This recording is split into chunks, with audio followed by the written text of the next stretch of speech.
You're watching Suck Professor. Hello, everybody. It's me, Hank. I'm joined by James. Burrito James. Hey, what's going on? Welcome to this channel, everybody. You've made it to the premier Twin Peaks breakdown channel on YouTube. I would be a little bit careful about that. We're a fan. Well, I'm a fan. I'm trying to turn you into a super fan of it. I'm a budding fan. But we are not super experts. We are not David Lynch aficionados. We are not, deep into the lore of Indian history and all the inner workings of all the entire body of work of David Lynch. We're just two average people who like the show, who want to talk about it, who want to hear what you have to say about it, and to point us out when we're dead wrong about stuff. When we will be dead wrong. Yeah. That's what we're here for. And we're just a couple of guys who are up to no good. We started making trouble in the neighborhood. Yeah, got one little fight. That's right. Hey, those are my lines, buddy. But welcome to our show. It's more of a long podcast kind of discussion. Yep. It'll be a little rambly. I'm going to say some things that are going to piss people off because I have terrible taste. So let's get to it. Ready? Here we go. All right, opening one is Laura. There she is, the opacity effect. I always like pointing that out. Oh, fuck, I'm not on the button. There it is. All right, here. And then Twin Peaks, David Lynch, my two favorite people. The mountains. This looks familiar to me. They've shown these before. Yeah, that's been an establishing shot before. Yep, we got a couple of kids playing catch. And because it's a David Lynch production... Already with the theories here. No, not theories, but the whole time I was watching this, I was thinking, because the camera was going back and forth, I was like, okay, are the kids going to change places? Are they going to be reversed? Are they going to be walking backwards? Are their shirts going to change? Is something going to be a subtle difference? So I was like burning their image into my mind every single time the ball went back and forth, but I didn't really catch anything. You did, yeah. You know, oddly though, so they did a couple of back and forths, and then this kid, he kept appearing in the middle because the camera followed the ball upwards. I guess maybe is that his head at the bottom there, but I didn't see the middle kid in the red shirt first. So, and all of a sudden he was there, and I was like, "Where'd that kid come from?" So, but I don't know. I mean, he's a demon. Get him! But it's just kids playing catch. I figured that's always the thing with like the frisbee goes flying, so you go find a dead body or an attractive woman on a beach, or like the ball goes flying. So I kind of figured that was what was going to happen, and indeed I was correct. But I was very surprised at who turned up. The kids, he's like, "Oh crap." Someone there, and then he goes, "Go tell mom." I like that line because that's like what I would do. That would be my older brother would be like, "Oh, we got another body in the backyard." But is this a Walking Dead episode all of a sudden? She does not look very good. No, this woman is in big trouble here. Good God, that eye! I thought the eye was like gouged out when I first saw it. It looks like that too. But it's yeah. So this is the lady that Miriam from the trailer park that Richard Horn beat up, or actually tried to kill. Yeah. Last episode I described the sound that it made as a death blow. Clearly it wasn't. Sure. But he lit a candle, set the gas on the stove. He was planning to blow up her body and conceal all the evidence in the trailer fire. Yeah. Because she had sent a letter to Truman, Sheriff Truman, we don't know whether it was Harry or Frank Truman, saying that she witnessed Richard Horn commit the vehicular manslaughter of the child in an intersection. Right. He didn't like that, so he wanted to kill her. He assumed he did the job, but nope. You know, it occurred to me last week, which I didn't say anything, where he left the door open, I think. Maybe not. Maybe he didn't. But if I'm going to try to blow up a house, I'll like close the windows. I'll make sure the door's closed. Duct tape up the hole. Yeah. Just make sure, because the gas gets out and you're not going to kill anybody. Just a murder tip. So this is murder tips we do on our show too here, everybody. So it's the new Fat Trout trailer park. Now, this, what was her name? This is Becky. I was about to say Becky. I have a hard time with names. I've always been bad, but especially with this show, I'm terrible at it. So this is Decky, and no, I'm just joking. So I don't know if she heard it on the phone call, though. So this sets off a whole string of events that we see throughout this episode. Yeah, she's in a panicked rage looking for a car with something relating to Stephen, who we know is her husband. Right, and he's the guy that was kind of beating her and pushing her down and swearing at her. Yeah, we first saw him in the interview with the guy who played Mike in the original series at the car dealership. Couldn't get a job, complete loser. Then we find out that he's the husband of Becky, who is the daughter of Shelley. Of her right there. And it kind of fits the mold because Shelley was always, messing around with the bad boys in town. First with Leo, then with Bobby, and now it looks like it's passed down to her daughter, Shelley, who is affectionate towards the pieces of crap of society. Yeah, there's sort of the cycle of violence and abuse continues. I like to think of myself as a bad boy, but then I realize I'm just a bad man. Yeah. But what was on the phone call, though? Well, she was learning something about Stephen that we're not really supposed to know yet, but it does elucidate a little bit more in the future. Of this episode? Yes. Oh, we really? find out where he is and what he's doing. Oh, okay. And what events have transpired that sends her into a rage. I still managed to miss it. I paid attention. I didn't catch what the heck got her so worked up here. It'll be obvious when we get there. Oh, wow. Well, it wasn't to me, and I was alone looking at it. So anyway, here we go. So she's the mom. Shelley. Thank you. she freaks out too. She's like, oh God, I gotta get home. Her daughter's in a panic. She's got to rush and rushes out there, and she, that's her boss. She's not nice. Norma's a nice boss. She's like, all right. She's more worried about her friend because they're buddies, and as bear in opposed mind, to like firing her for skipping out on her shift. She really shouldn't be all that worried though, because if it's related to Stephen, why should she care? She's constantly giving money to her daughter, which the daughter then gives to Stephen, who then blows it on drugs. Yeah. So she's kind of feeding into this lifestyle that her daughter has taken on when she really should be trying to counsel her out of it, but That's there's maybe some enabling going on, perhaps some sense of codependence, which is also a thing, but those are vague terms. And last episode we witnessed, we know Becky lives in the Fat Trout neighborhood of Trailer Park, and Carl Rodd is the manager of that place, and he was saying, he was witnessing some very loud shouting, some banging, when Stephen was basically verbally and borderline physically assaulting Becky in the trailer. That's when the red cup came flying out the window. Yes. That's right. So immediately though, I didn't get a shot of her. The mom gets out of the car, and then Becky comes rushing out and grabs the keys straight from her, with a gun in her hand, by the way. She's holding a pistol. Or she's Beretta. Very subtle. I don't know if it's a Beretta, but it looks like a 9mm. That's what we bad boys call millimeters. And she jumps in and she just basically steals her mother's car. But then all of a sudden her mom jumps on the car. With her mother on it. And I love this camera shot. It was just I love that they did this direct, straight on point of view shot of her. And she's a very clean windshield. A very clean windshield, for sure. It's obviously some kind of rigged camera thing, of course. But she's almost shocked that her mother's there, but she's still doing what she needs to do. Like at this point, it's even if you're in a panic when this is happening, you're not gonna. Oh look, she's even took some time to Yelp. Yeah, she must be leaving a review for the Fat Trout. Yeah, this kind of speaks to like the mindset of a lot of people in the atmosphere of Twin Peaks, that they're so self-absorbed and self-obsessed with what their personal problems are, that they become completely blind, completely oblivious to what's going on around them. Yeah. Is like Dougie walking around.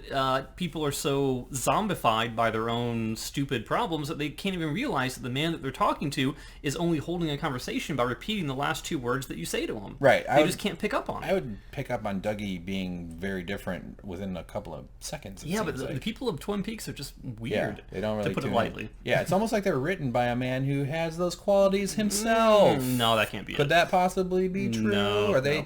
Is every artistic production a reflection of the person who created it? Yes. The car is a metaphor for sanity.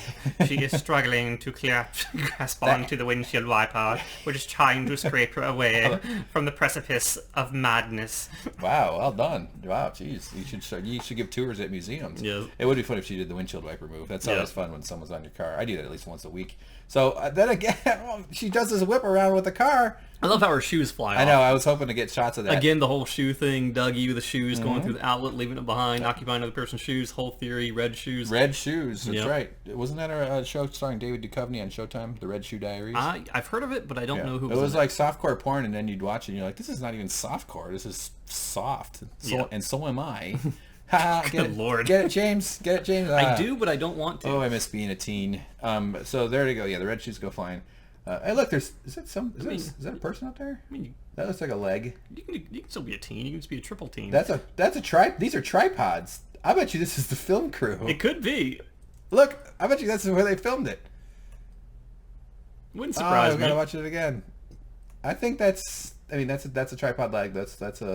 I'm pretty sure there's another tripod leg. That counts 3. Yeah, I bet you that's the film crew. I bet you this is that's the camera that shot this angle. In my guess, I would. Okay, anyway, so there she is. Oh God, my mom. But she's not worried about her. She's not worried at all about her mother because she's so focused on what she needs to do to get to Stephen. She's got blind rage, and then Carl Rodd. Yes, Carl Rodd. Carl Rodd, old hot Carl Rodd comes walking up. Oh no, he's a nice guy though. He seems concerned. No, Carl's great. Yeah, good dude. He immediately tries to help her. He picks up her shoe, and he offers. I thought maybe what he should do is go get her other shoe. You know, you can't leave a woman with one high heel. It's hard enough to walk around in one tennis shoe. Yeah, she's a little bruised up too, bloody knees and everything. And I love how he summons his transportation with a whistle. I didn't know what the hell was going on. I was like, what is that? What does he think? I didn't know that he had his own driver. It's too. Well, you did know from the prior episodes where I think he rides into town. But he asked that guy for a ride. One of the other guy asks if he can accompany Carl into town because he needs to pick up Linda's mail. Yeah, sure. Okay, yeah, That's right. But he's got like his whole office set up in here. He's got the ashtray, the coffee thingy, the little shelving and drawers and whatever. So he's all set up here. This is a good situation. He's almost like a gangster, a mob boss of the trailer park. But no, look at her poor knee there. It's even getting sun. Yeah, that's what I meant. She was scraped out. It was brutal. She's lucky that's all that happened, man. Yeah. She could have been killed. She could have landed on someone's garden gnome and had a garden gnome stuck in her heart. Yeah. So, her elbow too. Ouch. Yeah. And she's also upset too. That's no good. She's actually just cherry pie from the diner. Yeah, that's always like, oh, look at these people. No, I'm just joking. They have a dog. Okay, so he calls the cop, or he BBCs, one of those CB radios. He CB radios into the cop station here, and was he a former cop or something? No. Well, I mean, he was in Vietnam. He was a soldier, but he wasn't a cop, as far as I know. He had a familiarity with the police, is what I noticed. But anyway, so he gets Deputy Briggs on the line, which is her ex-husband. Yes. At this point, maybe I've just been completely oblivious to this fact, but I was not aware that she was Shelley Briggs.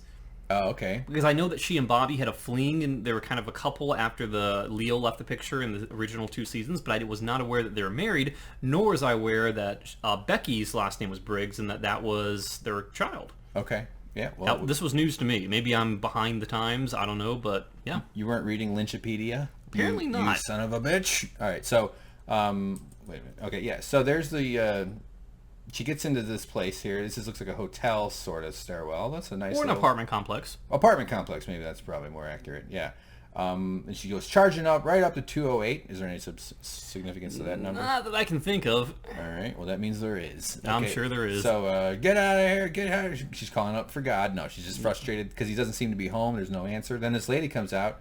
And well, she screams, "I know you're in there," and then she says, "No, there's nobody in there." Yeah, they laugh. They just. But then she sees a gun and withdraws back into the doorway, like Homer Simpson back into the bushes. Yeah. And there's nobody in there, and then she goes, "Fuck you, Steven." So she's channeling Diane. Yep, that's right. And straight in the camera, pow pow. I was hoping to get some of the flashbangs on the screenshots. Doesn't seem like I have any. You mean muzzle flares?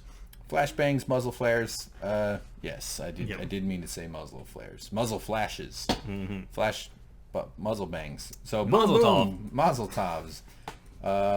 Interesting holes. She's shooting the bullets into the door. Probably some squibs there. Squibs, perhaps, or maybe even digital. I don't know. Yep. It's hard to say. Or she shot at a real door. Maybe they let her just fire off into a door. Wouldn't surprise me. You know what? It's like, what are you going to spend money on? Like $800 for an animator guy, which is probably going to cost a lot more than that, or a new door, and some bullets and a lead something behind it.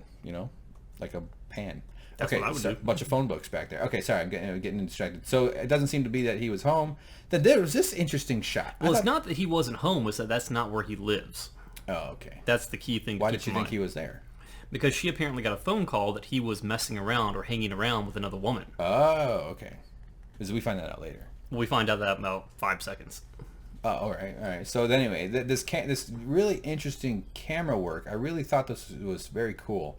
It was edited interestingly too. Is that a word? Interestingly, and sure. There was like a few jump ahead moments, and I don't know. I just found that kind of intriguing.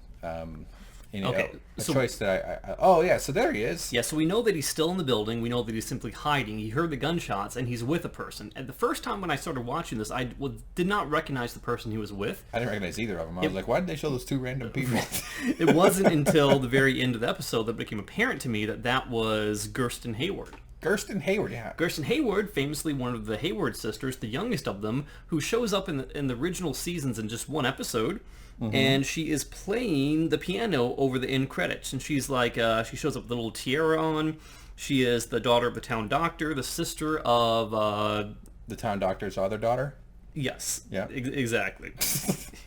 but she's she's an important character who apparently, if I recall correctly, she got like an A on a math or a spelling test. She's sort of like the high achiever daughter. Okay. So it's kind of depressing to see that she fell to these depths to be with a scumbag like Steven. Yeah.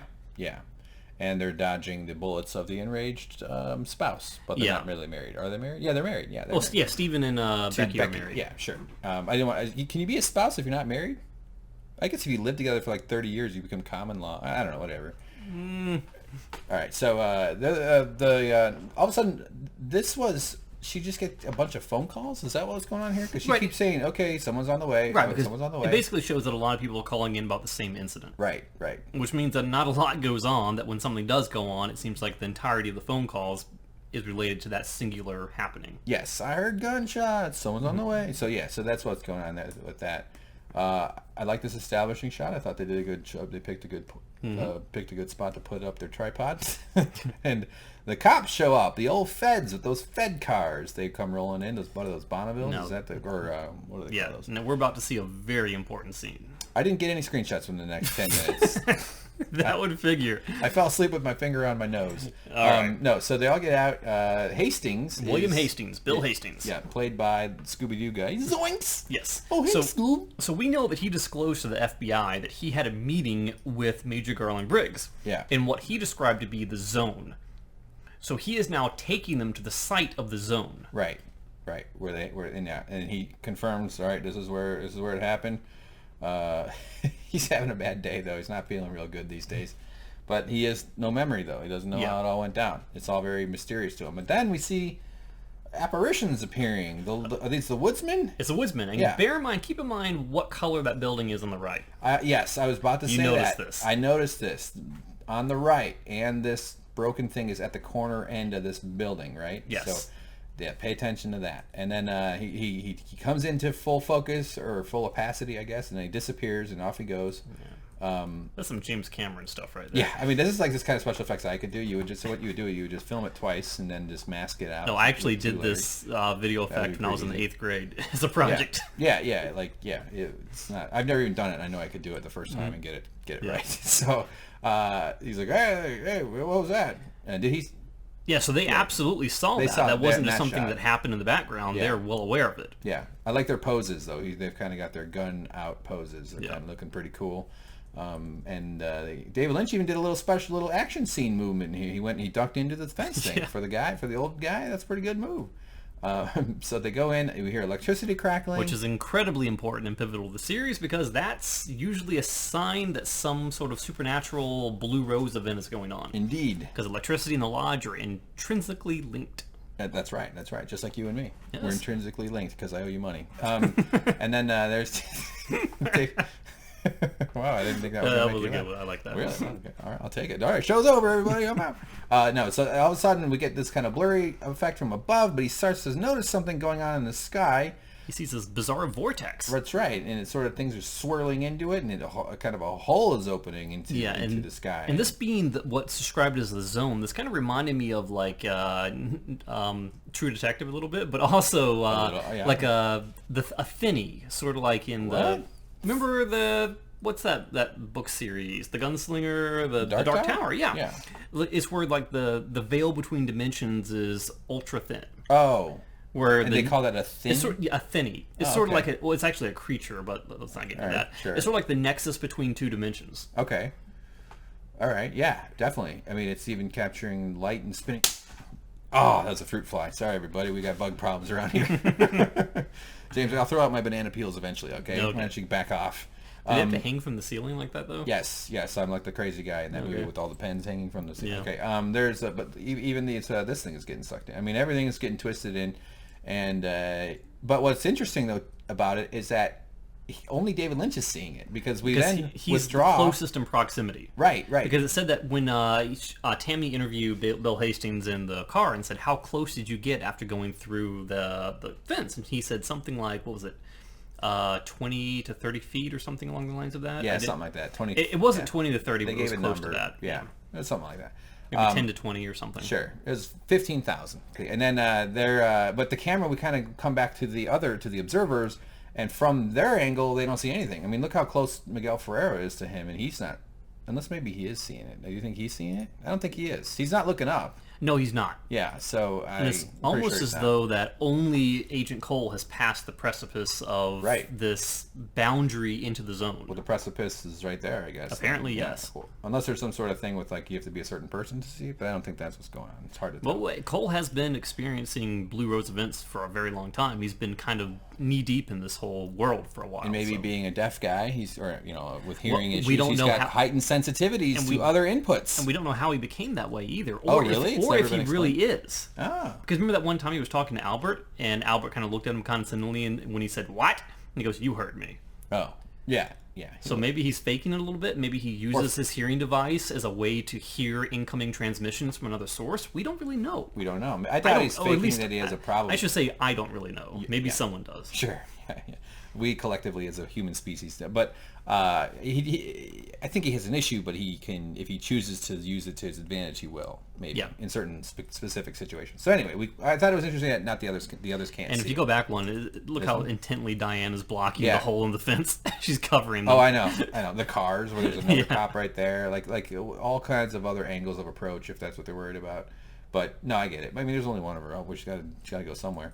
So, yeah, it keeps going on, and what were you thinking watching this? Did you have any idea what they were about to see? Because we have a screenshot of what he saw. Yeah, well, we see this like black orb coming through the vortex, and I was thinking the whole time, is this that weird black symbol that was on the playing card that Mr. C showed? That represents what I believe to be the abomination, the mother of abominations. Or is it actually the white creature or the black creature coming through the portal? Oh, okay. Well, but it turned out to be this. Yes. Well, he saw this. They didn't come through. No, they did not. But we know they probably can because they're also running around on the ground. Right. Right. And this is probably the most important screenshot of the entire episode, if not the entire series up until this point. This is a picture of me and my brothers on Christmas morning, waiting to come down the stairs to open up presents. Daddy, are you hungover still? Fuck you! Now tell everyone why this is the most important shot of the series so far. Me? You want me to explain that? Yes. What are you nuts? You know me better than anybody. I don't know, because these guys are the agents of chaos, and they're this is how they get into the earth, and so the final battle will end here in order to close the vortex. Did that make sense? I don't know why it's the most important shot. Okay, I'm going to point. Your silence is making me go I'm going to point to the screen, and I'd like you to put the cursor where I put my finger. Right? Okay. I'm not going to touch your screen. You got a very nice. You can touch screen. it. I'm not going to because I would never do that. He's using his dick. Oh, good. All right. What is that? The shopping bag. Call me crazy, but I believe what that is it looks like a stained glass window, but I believe that is the wallpaper floral pattern from the painting that is given to Laura Palmer in Fire Walk With Me, where she dreams and walks into the painting and enters a hallway.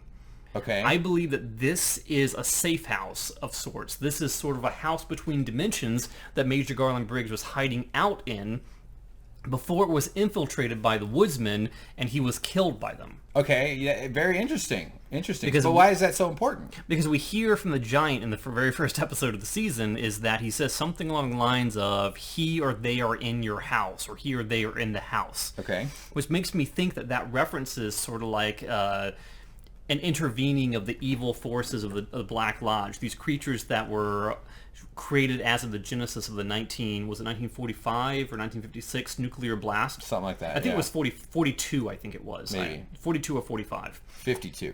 I have no idea. But it seems like these guys are interlopers. They did not exist originally. The entities of what I like to refer to as the White Lodge, the Giant, and the Victorian Lady, pre-existed in the Lodge as part of the mythology of the Indian spiritual heritage. Yeah. And these guys came along afterwards. Okay. And they are now infiltrating these places that they do not belong. Okay. All right. Kind of like me when I steal jewelry from my neighbors. And that includes Mike, that includes Bob, that includes the man from another place. Mm-hmm. And they are apparently here now. And I believe if this is where Major Garland Briggs was, and if he was killed subsequently after that, I believe these guys are responsible for his murder. Seems like that could be the case. Also, the fact that they chose to film them from below upwards kind of indicates that this is how they descend into our realm. Did you just say descend? Yeah. Is it not a descension? Is it an ascension? Or is there nothing? What did the woodsman say in that one episode? Descend. I have no idea. He did say descend. Drink deep from the well and descend. Ah, see? There you go. We descend from pure air. I knew that. I was just testing you. Yeah. All right. So Miguel Ferreira is like, whoa. But he sees him starting to shift around and phase in and out. No, David, no. Oh, look, you can see where they use the mask. See why it's blurry? That's called a feathering effect. Yeah. That's easy to do. You can also do expansion, which just makes it bigger and smaller. It's kind of nice. Come on, you couldn't even done color correction and it doesn't matter. That's not the point. That's not the point. All right. I mean, I believe it's supposed to be intentionally cheesy to match the effects of the original series 25 years ago. Indeed. And I'm in no position to question anybody's choices in making it this show. So. It works for me. It works for me too. I'm just pointing that out. It's fine. Everything's gonna be okay. But he reaches in and grabs him, saves his life. What a daring rescue! But did he save him? What do you think? It's Is he new? fully there now? Oh, has a part of him been taken?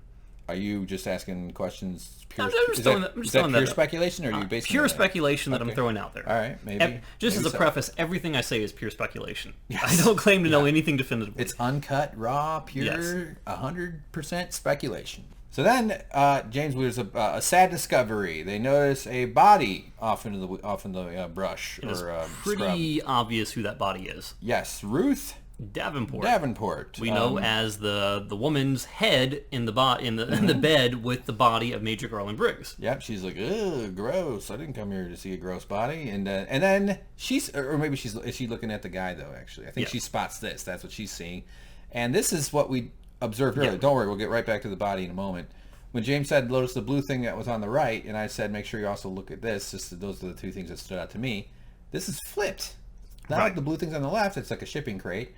And what the heck? What's going on with this? Sometimes in filmmaking, you make a creative choice where you flip a shot for the purpose of, of telling a story, and at the risk of compromising continuity, sometimes you'll slow down a shot, which makes it look like a frame will stutter as it tries to interpolate frames between the spaces. So it makes me wonder whether this is a creative choice or there's meaning behind what he's doing. Whether this is a technical choice or if there's a creative reason behind it. I can't see why something technical would force the image to flip over like that. Yeah, it seems, especially not with a show that's made with such deliberation. I mean, everything is on purpose. It seems intentional, but it's absolutely intentional, 100%, no doubt about it. That's my verdict. Mm-hmm. Here's my theory. I just thought I do have a theory as well. The vortex, like when you invert something, like if you pull a balloon inside out or something, like you pull something. I don't know. Does this make any sense? Or like a pinhole. One of the earliest discoveries about the very early like camera obscura. Yeah, is that it? The thing that causes the light to flip over. Yeah. That's kind of what's happened here, left to right. Usually it's up and down in nature, but left to right with that vortex. So they're actually now suddenly in a flipped world. And hopefully though we'll have another screenshot that shows that setting, because that might if it shows it back where it was before. But I don't know. I mean, it's hard to say. I have a slightly different take on it. Okay. Should we keep going to the body? Or no, in order for me to tell you about my take on it, you need to go back one screenshot. Who was seeing it? Diane. Diane has seen it. We know something's not quite right with Diane. Cole even said, I could feel it when I hugged her, or something like that. He knows something's off. We know that she was getting a text message that said, around the dinner table, the conversation is lively. I can't remember the exact orientation of it, but we saw Mr. C send that message, and we saw her receive it. But I believe when it was sent, it was in all lowercase. When it was received, it was all in capital letters. Okay. Which, there has to be something to that. There's also something to her later on mouthing the words to coordinates that she's reading. It's almost as though she's a double agent, that she's working for someone else, perhaps Philip Jeffries, for some unknown reason. I don't know. We still don't know what the interaction with her and Mr. C was. Okay. It's all kind of a mysterious. She right now is not showing her full hand. So I agree with that. Yeah, I think there's more to her than... And I think it's a telling sign when we see her looking at something, and then we see the image, and the image is inverted. It's almost as though her perspective is inverted. And we don't know why that is. It's because there's something different about her. There's something off with her. That makes a lot more sense than what I came up with. So your bullshit wins out. I'll give it a bit. But I just noticed this. This is worth a look. Look at her bag colors, like kind of the red, the green, the blue, the yellow there, kind of whatever. Look at this with their whole. Is that similar? Yes, that's her bag back there. Well, I mean, it's on the... I don't know. Look at the woodsmen. They're wearing pants. Yeah, like what if they had ears? They're all what, you're saying that doesn't pants. look similar? No, similar. It does look similar. But I'm not saying it is. I just noticed that. I don't think there's anything to it, but I do agree it does look filled with evil candy. It looks similar, yeah. All right, I'll give you that. I'm not trying to make any declarative statements. No. I live in the world of like speculation and random unconfirmed nonsense. I'm not. I think we have a confidence epidemic in this country. Personally, I think people are a little too certain of their emotions, and they often confuse their emotions for logic, and that's trouble. And the world's all fucked up. But okay. Well, I like what you were saying, though. I think that's a very, very, very good take. So back to the gross corpse. Let's get on with this. Now, do you notice the body of Ruth Davenport? Look, what is her arm doing? Holding a gun. Or a super. It's almost as though it's outstretched in the same way as that drawing that we saw Cole doing of the arm outstretched, reaching toward that weird antelope deer creature.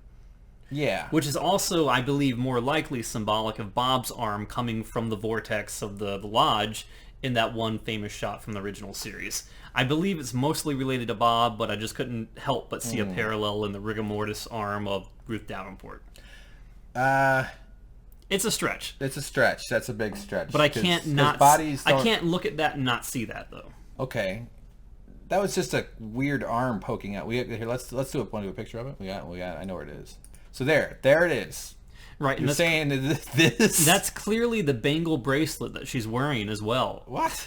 I'm making that. What is a bangle bracelet? Bangle? You know what a bangle is? The animal? A bangle. The Bengal tigers? Like a wrist clasp, a piece of jewelry or armor. I have no idea, a bangle. You never played Final Fantasy? No, I used to have snap bracelets. Is that what you're talking about? Yes, snap bracelets. What? Bangle bracelet? It's like what Wonder Woman wears. Oh, like a thicker wrist thing? Okay, fine. Why the hell do you know that shit? Because I play Final Fantasy. Oh, Final Fantasy. Fine. Yeah. And I wear them. Yeah, that explains why you have pauldrons and gauntlets. And okay. Yeah. It's a stretch. I still think that's more symbolic of Bob in that iconic scene, but... Yeah, honestly, I think it looks like she's holding a gun. That's the trigger finger. That's the kind of the shape your hand makes when you do a gun. Or could it be interpreted that she's pointing upwards towards the vortex? No, those fingers are bent. James, when you point your fingers like that, you point fingers. Their thumb goes one way, your other fingers go the other way. That's that one saying about when you point fingers, your other fingers come at you or something like that. So yeah. Oh look, I did two different style boxes there, guys. Yes, I'm that good at Photoshop, everybody. Ruth Davenport, so they know what they're seeing. Her head was missing from before. Now her hand is in an almost different position. That's kind of clawed, kind of hooked. Maybe they were doing salsa lessons or something. I don't know. You don't die with whatever your hand is doing. Your hand has to end up to get rigor mortis. Like your body still moves around when you. So anyway, he takes a photo right away. He starts doing some Snapchats, and that's real grisly though. It's funny that we have to block out the nipple parts, but the severed head part, totally cool. I know I make that point every time, but I will continue to because I'm a hack. So her head's gone. Yep. But they have the head. So really all they're missing now is the head of Major Garland Briggs. They've got his body, head is still missing. Right, so we're down one head. Because we know where the head is. It's floating through space, saying Blue Rose. Yeah, it's good. It's dark matter. But Diane, again, right, this is her angle. She's looking, and she sees a guy creeping around. Now, she says nothing. Exactly. Which either indicates she's in on it. So I didn't actually think she was in on it, like you had pointed out. My thought was that she doesn't believe what she's seeing because she's just like, I must be a little crazy, so I'm not going to say so. They're going to think I'm nuts if I try to say I just saw a guy disappear. Yes. But she also didn't really react either. Right. Something happened between her and Mr. C in that meeting at her house before he went missing, so to speak. That is very important that we don't know about yet. Yeah, and this is also what I look like when I sneak up behind James while he's peeing at the movie theater. Yes. And he kind of like disappears into the car. He sort of approaches the rear passenger door. But there she's just like, oh, what? All right. And she doesn't really do anything. These guys are busy with the body, taking a look at it. You got a picture of it? This guy's just sitting there. We start to get a little bit of an effect, kind of a shaky thing. Yeah. And we're assuming that he committed these murders because he was possessed by one of the woodsmen, which is, led credence by the fact that he was in this jail cell, and 2 cells over to the right was one of these woodsmen sitting there. Yeah. So we know they can possess, we know they can influence, we know they can control. Right. So we know that they're not benevolent creatures. We know that they can cause great harm. We also know that from when they first landed in that flashback series where they went to the radio tower and started murdering the crap out of people. Yes, that's usually a sign that you're a bad person when you murder the crap out of people. And so poor guy in the front seat gets a little splash of blood and crunch noise. Ah, God! His reaction was very on point. He was like, "Oh fuck! Oh crap!" Do you recall the way the woodsmen killed the people? Is they put their hands over their face or their forehead and the top of their head, and a crunching sound was happening. Mm-hmm. So you can assume that that's what happened to Bill Hastings in the back seat. Yep. Yeah, I would say so. He jumps out, grabs his gun, he jumps into action. Diane's still cool as a cucumber over there. Oh crap, he looks at it. he calls in, we need everybody, all available backup, hurry. Any significance of those numbers there, James? Not the numbers, but Sycamore, yes, because we know that Glastonbury Grove is where the real nexus that opens into the lodges, and it's surrounded by young sycamore trees. Mm-hmm. Yep, I was going to say that too. No, I wouldn't. And she just looks at him. It's like she's not surprised. I think you're definitely onto something with her being, hiding that stuff. So they all get in there and they all give it a good look and go, "Good God, what happened?" And that happened. Ouch. You can see it sort of dribbling around. Oh, that's rough. Don't you mean zoinks? Zoinks! Oh, hey, Scoob! Those are my only two I could do. But yeah, he's done. His days are over. His worries are also over. So I guess that's some good news, huh? Yeah. Yeah, look. Oh. He was moving. Oh, God. That's horrible. This is just twitchy. Is this guy... Hey, William Hastings, do you like Suck Professor? Thanks. And they say the people who watch this are mindless. Yeah, this mindless. No, I would never say that. No, come on. It's CGI mindlessness. He's not. Yes. He's not Daniel Day-Lewis. He didn't commit to it. Who has retired? I know. And it turns out all this time it was Meryl Streep. Yeah. So check it out. Back to the R&R. It was actually Arya with a mask on. Arya. Yeah. So the old diner here. Is it sad that I'm looking at that outside establishing shot, just thinking how many engines I can wrench out of those cars? That's a 7 Days to Die reference, and no, it's not sad at all because we should completely be playing that game because we've got zombie hordes to fend off. Bobby Briggs. That's right. So now we know that he is the father. One can assume, though, that he's an absent father or that they are separated, that they're not close because we never really see them together. One should assume so, yes. It seems that to be the case. But at least he's here now, and they're figuring... He's a cop, they're figuring out what to do. Yeah, and Bobby has taken like a 180. He was the bad boy. He was the troublesome kid. Kind of like me. And now he has come into his own. He's become a deputy. He becomes a responsible person. Mm-hmm. So he is no longer the thing that Becky was attracted to. Right. Because Shelley was attracted to. Right. So she eventually parted ways with him because she still has this inherent need to be with the scum of the earth. Mm-hmm. Kind of like me. Mm-hmm. And so but Becky's all over the place here. She's like, I hate him, I love him, I hate him, I worry about him. And so she's in this sort of lost space where she's calmed down finally. I think she's not going to be shooting down any doors anytime soon, but she's trying to figure out. And he's like, you got to pay for this thing. Then they have a whole... for the doors and the damage. Which confirms it was an apartment, not a hotel. Indeed. Theory confirmed. Yes. We've solved it, Albert. Update Lynchipedia. And so, but they like, okay, I'll give you the money, a little bit of like kind of house cleaning without that stuff. And she's defending the son of a bitch. He doesn't go out looking for work. Yeah, that's bullcrap. I know.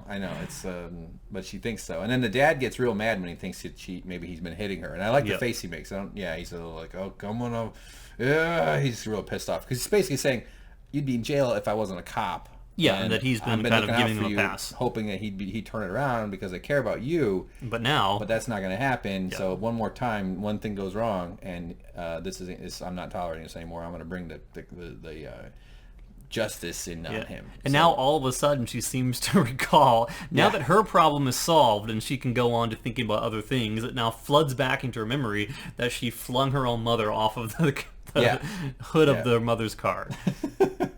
I didn't mean to do that. Sure looked like you meant to. Well, yeah, she wasn't in the right state of mind at that point. And so the mom cried, they have a little moment, kiss, hug.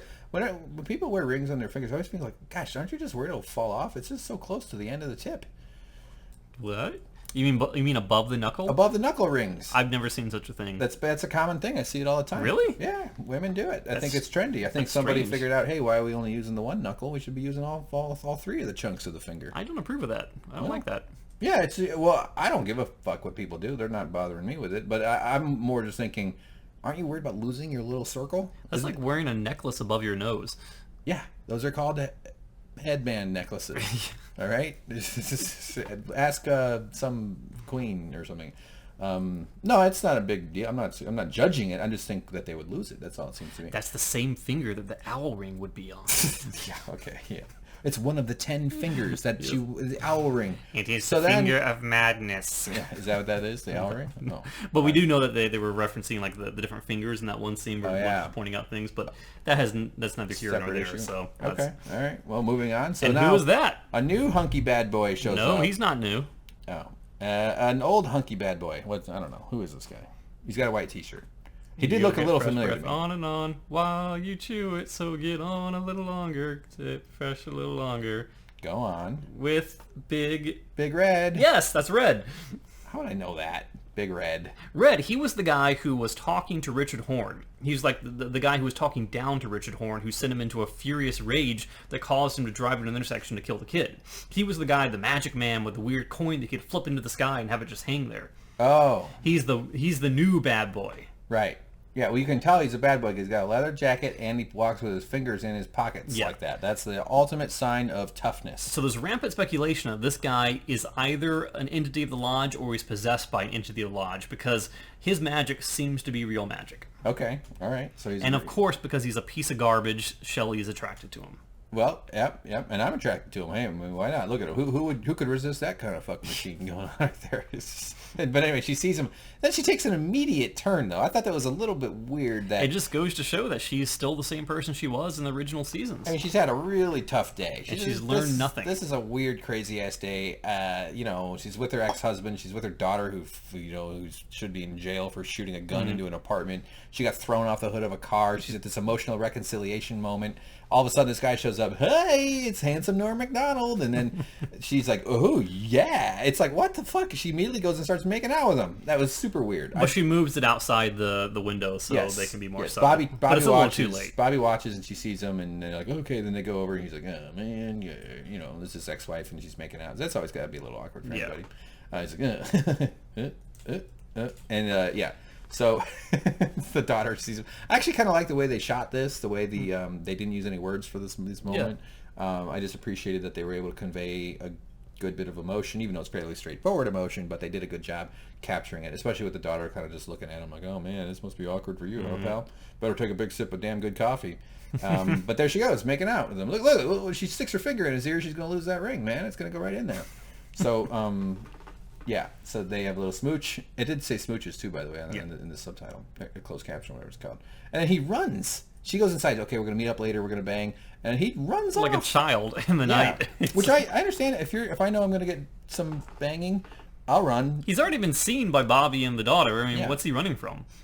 He's running because out of joy, like when a kid gets new shoes. No, new shoes? New shoes. Leo, that's a reference to the... Like, never mind. Oh, yeah, it is. Yeah, I have no idea. I just used to really like running around in new shoes. So she comes in. She's like, oh, yeah, all right. She's, gonna... But then all of a sudden... Here's where things get really weird. Yeah, all of a sudden there's a crazy gunshot, or not crazy, but like, I'm like, oh no, is he trying to murder her? I was like, is Becky being attacked or something? Richard Horne? Not Richard. Yeah, well, he is a You murderer. mean Steven? Steven, the other guy. Yeah, the guy, but I don't know. I didn't know what's going on. So all of a sudden... But luckily, Bobby's there. He's a deputy. He knows what to do. Yeah, he jumps into action. Everybody get down. Somebody tells the cook guy to go turn off the lights. People are yelling. And the cook's guy name is what, Toad or something? I don't know. There it is. Toad. Well done, yeah. Yep, Toad the Wet Sprocket is his full name. Actually, he's dry, ironically. But he goes running out. Oh my God, he gets the gun. Hey, come on. And then it turns out to be this minivan, and a kid had a gun in the car, and the woman's pissed off because the kid had a gun, which is probably... It was in the back seat. The father apparently left it back there. Even though he's exercising his Second Amendment rights, it's still bad parenting to take a gun away from a child. So you can see it's bad parenting. Yeah. You let children have guns because of the Second Amendment. Because America. So he shoots through the window of the van. Which, by the way, toddlers kill more people every year than lightning, and it's crazy. What if you're a toddler named Lightning? Some woman got shot in her back because her kid found a gun in the back. It's like, come on. Good Lord. While she was driving, murdering toddlers. That's why I say we should ban toddlers, not And that guns. Kid's name was Euron Greyjoy. Murder. Check out our Game of Thrones reviews in the link in the description, everybody, if I haven't already pissed you off with my politics. But anyway, so the kid luckily didn't kill anybody, and the dad is she's kind of yelling at him and going, hey man, what the fuck? He's like, oh, I don't know, man. So, I don't blame her for being upset about it. Everybody should be upset about this. But then the guy, he's like, give me the gun, and he makes sure that he unloads it. I don't know. He's a guy. The guy's accurate. So maybe not as accurate, but he's in cop mode now. But what's happening this whole time is there's a horn honking, which is super weird. Super annoying. You don't honk it anywhere near a cop. I've always thought, like, when you toot somebody to go. Well, they have no way of knowing that's a cop. I mean, he shows his badge to her, but the woman in the car, or the man in the car, we don't know yet. Good point. But cops show up, and yes, and now the cops they would are there, know. And the honking continues. Yes, as the subtitle says. Oh yeah, horn continues honking. So I've always wanted to toot a cop. When you toot to go through, because cops will. It's happened where I've been behind them at a light and they don't go because they're on their phone or some shit because they're just like. The proper response is to fire a warning shot. But I've always wanted to go boop boop, but nah, I wouldn't take that chance with a cop. That's just asking for him to come over, and because the worst thing you can do is disrespect. Gently bump him. I'll just scoot right up a little bit and let him know that the green light's about to change. And then just tip your hat out the window. No problem, officer. You're welcome. Have a great day. And then reverse really quickly. I'm never going to toot a cop. Don't worry. I'm not that. I'm actually super respectful of the cops whenever I see them. Yeah, it's all good. So, but the kid is standing there. Now, this kid is standing there like a grown man. Yeah. It's a very weird posture for a child, a very weird facial expression. He doesn't seem rattled in any way whatsoever. If you notice, too, in this shot, he kind of assumes that stance immediately. Which has to mean something. Yeah, and he's dressed like his father. His father is behaving in a similar fashion. He's almost dressed identically like his father. Similar, yeah, very similar. Not identical quite, but yeah. But yeah. And he's staring directly at Bobby. Almost as though the child did what he did intentionally to impede the flow of traffic, to stop something from happening. Actually, they're quite close to their same. Yeah. Yeah. Yeah, almost. Yeah, okay. I'll let you use the word identical. Sure, why not? Yeah, it's just about there. Yeah, do you think the kid was possessed or something else was in charge? I've speculated rampantly in the past that the child, Sonny Jim, was possessed by the giant. Mm-hmm. And I could also speculate now that the giant, again, is possessing another child for the purposes of stopping an event from taking place. Okay. The woman behind him is honking crazily. And you could interpret this as, you could do a meta interpretation like I did in the past episode with Candy, saying that the woman honking is symbolic of the audience saying, get on with it, come on, stop going so slow, pick up the pace. But this time I think it means something different. Yeah, I think so. Yeah, for sure. He just... what's this Big Ed's gas? Yeah, all he's doing is saying he heard the shots. That's why he came rushing over. Big Ed Hurley. No one called him there, yeah. Who we still get to see in the show, but we know he's in the show because we saw him in the teaser trailers. Okay. All right. Yeah, that's good. That's good news. And so the cop hands over. He's like, all right, I'm going to go deal with this honking lady. What the hell's going on here? Let's get to... So the woman just will not stop. So I'm glad that we did this. I'm glad they bothered explaining this whole honking thing. And this lady's just fucking out of her mind. Right. So Lewis Black is in drag, and he's trying to get... She sounded a lot like him. Okay. Yeah. What are you doing? Yeah, she is... this is kind of like what you were saying earlier. Yeah, remember what I said about people being so self-absorbed and so obsessed with what they want that they don't see the forest for the trees, or they don't see the trees for the forest? Or the cops for the accident in front of them. So she wants nothing more than to get by. Nothing else matters whatsoever because all she cares about is getting to dinner. Yeah. To see her uncle, which makes me think of something immediately in my mind. And what is that? Your uncle is a lot of fun to have dinner with? Around the dinner table, the conversation is lively. Is it possible that the giant possesses the child to stop this from happening because they know that someone has gotten close to the zone? It has sent off a beacon to all the entities of the lodge, be it the White Lodge, the Black Lodge, the waiting room, the lodge collectively, and they are rushing to get to this meeting of the Nexus. Okay. And they're trying to get to the, effectively get to that point, and they can use no reason or rationality in justifying why they've been stopped. Okay. All right. Wow. So it could be, it could be a meta-interpretation of the audience being impatient. Mm-hmm. It could be the Black Lodge entities trying to get through. Or it could be just a crazy lady. Crazy old Jabba the Hutt kook. Yeah, she hasn't, but then she's freaking out about she hasn't seen him. She's talking about someone else. We don't know who quite. The uncle, yeah. But no, him is the uncle. But who's the she? Her daughter. Right. Well, we don't see the daughter until... Not yet. Not yet. That's what I'm saying. Like, who the hell is she talking about?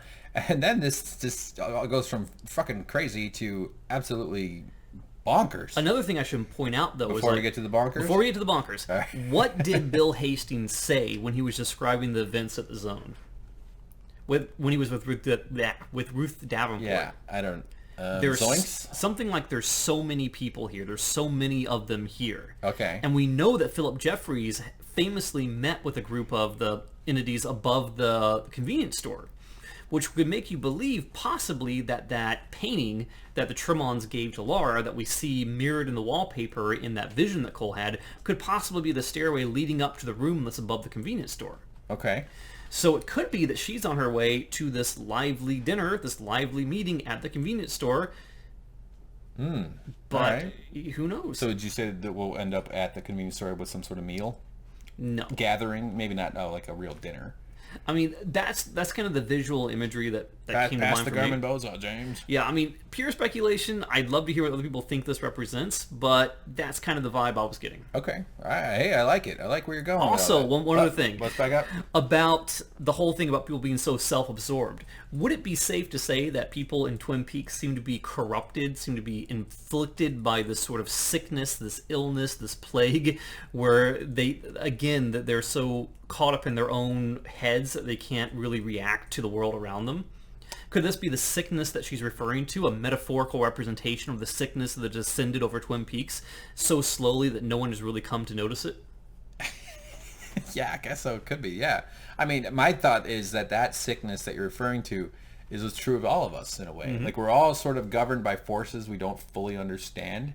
Decision making is usually subconscious. Like, we think we have a lot more free will than we really do. Mm-hmm. And I'm not one of those determinism people, but like, there is definitely a lot of factors that go into behavior that we that regularly operate under that we don't know are even occurring. Mm-hmm. So that's kind of what you just described in a way that applies to everybody. Yeah.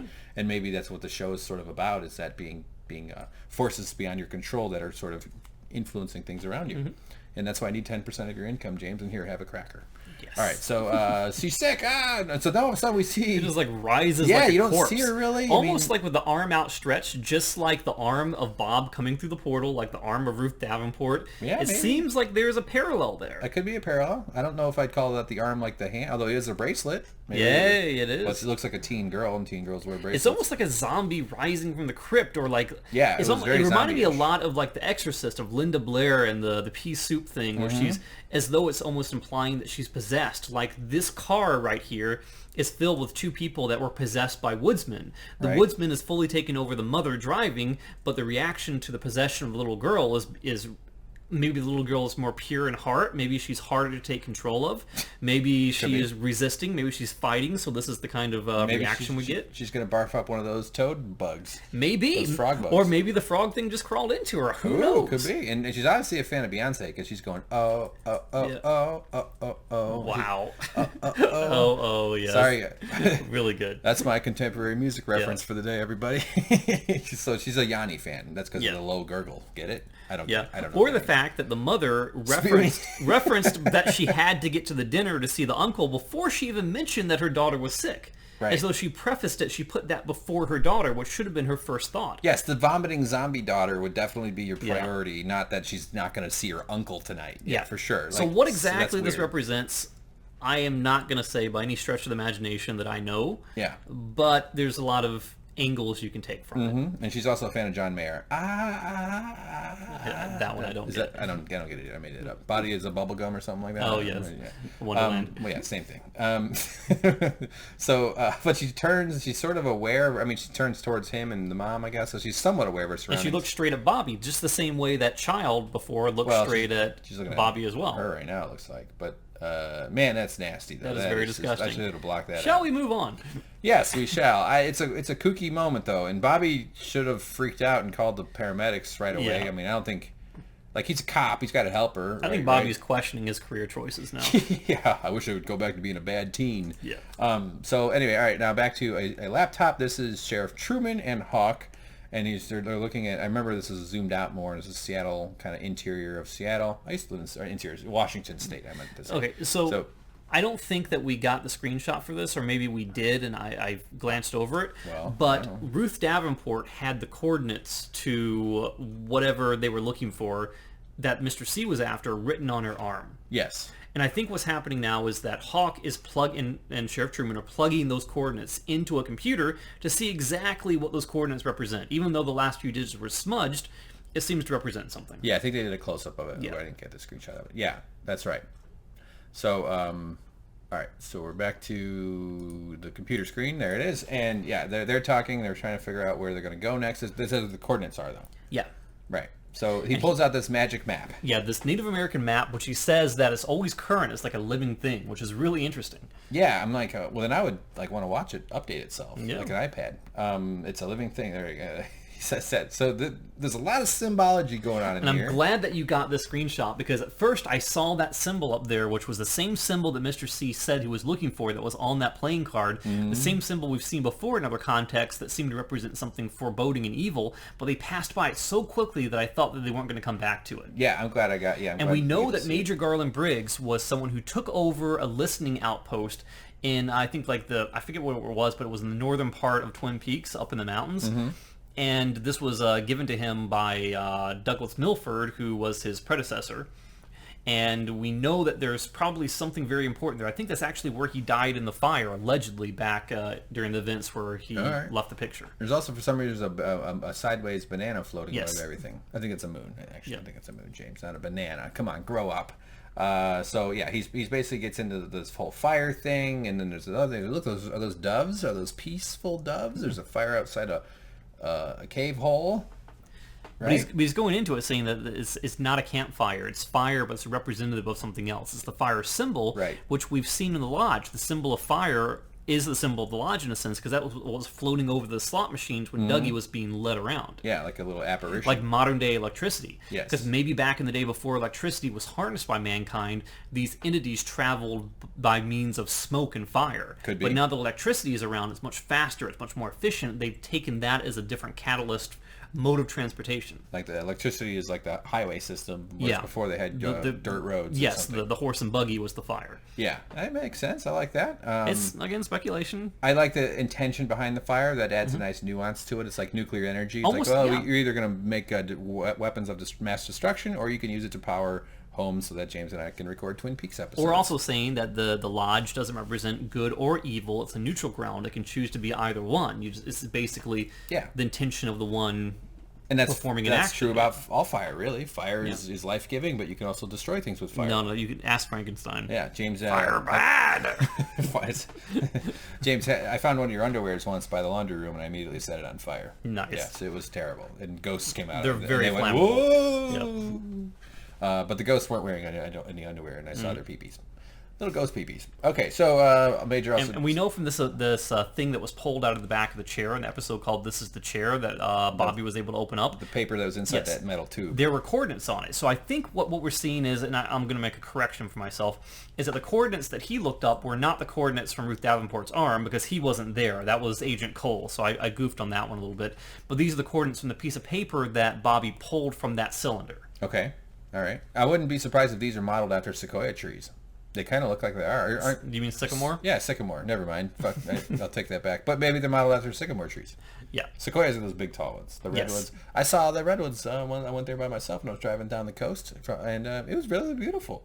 You look up and you go, whoa, holy shit, that's a big tree. Yes, then you crash into one. Mm-hmm. Well, I wouldn't recommend that. Only crash into small trees, everybody. Yep. Like maples and oaks.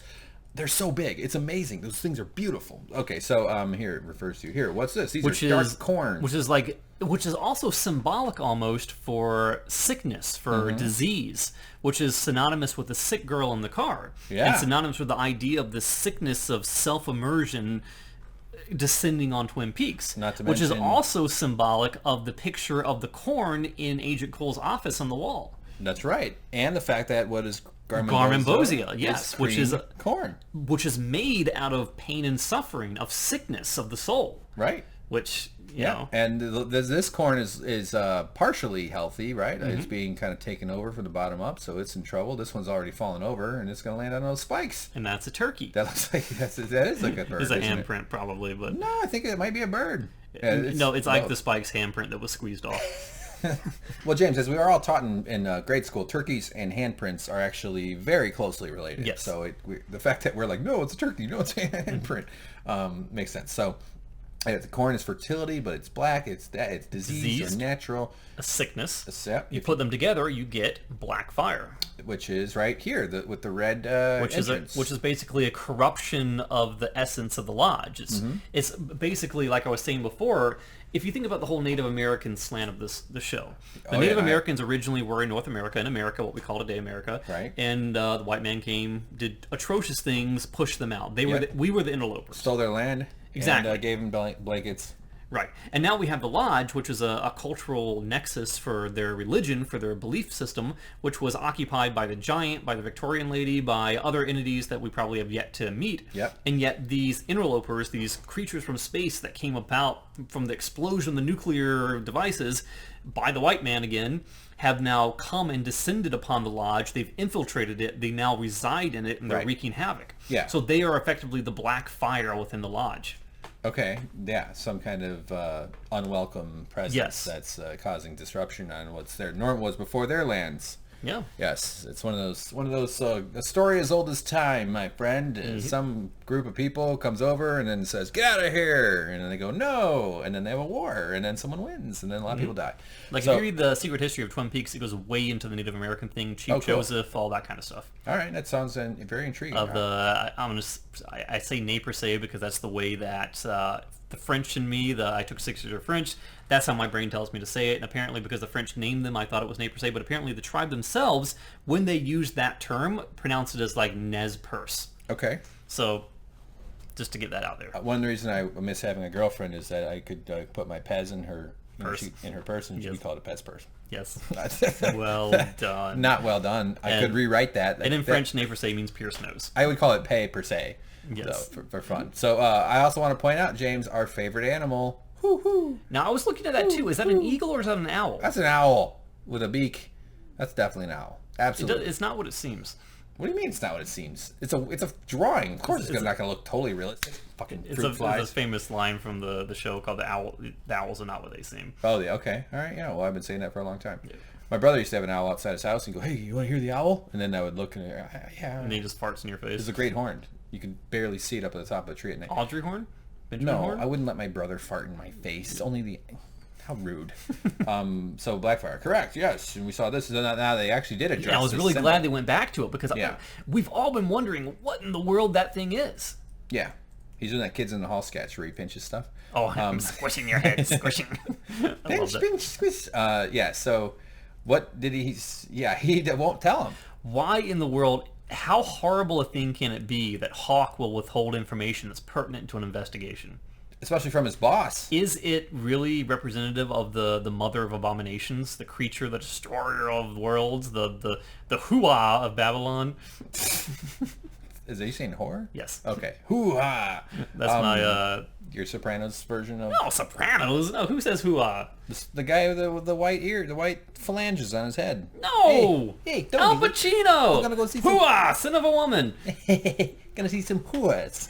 Hoo-ah. Sopranos is such a good show. Is this a head, and are these ears or horns?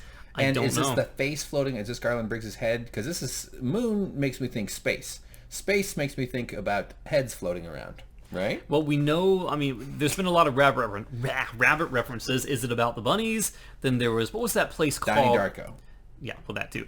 But what was that place called that was referenced by Bobby Briggs that was left? It was like Jack Rabbit's place or... Yeah, something like that. It was a special place that Major Briggs would take Bobby to that only he was aware of. But again, it was a rabbit reference. And this undoubtedly looks like bunny ears. Well... I could go with a little doubtedly in that. But yeah, they are folded down, kind of like you could picture a bunny having floppy ears. Or it could possibly be, and this is to be a little bit out there, could it be an insect hatching from a black egg? Oh yeah, maybe it's one of those leg toads, those muscly bug things that crawled in there. Yeah, so very cool. We'll see. Also, why are the mountains dipped in pine cones? Wait, why did I say mountains dipped in pine cones? I meant to say ice cream. Okay. You always got pine cones in the mind. I do. I love pine cones. Check out my Instagram, everybody. People are going to hate me. People who hate this, that don't get me at all, they fucking hate me. I don't blame them. I really understand it. We get some funny ass comments on it. Everybody likes when they say that one guy needs to shut the fuck up so the other guy can explain what we came here. I don't know what I'm talking about. I'm just no, I know. But the reason it's funny to me is because I get it. I don't actually disagree so much. But some people are like, "Hey, you're funny. That's great." We like it. I like the comment on the Game of Thrones one, the most recent one. It was like, I can't tell if you just don't know anything or you're making a joke. Well, that I can't tell either. It's kind of both. It's pretty much both. It's mostly joking, honestly. If I'm being really straightforward, I'm always kind of got the funny. Well, it wasn't directed at you. It was just in general, so it could have been about me. I'm sure it was about me.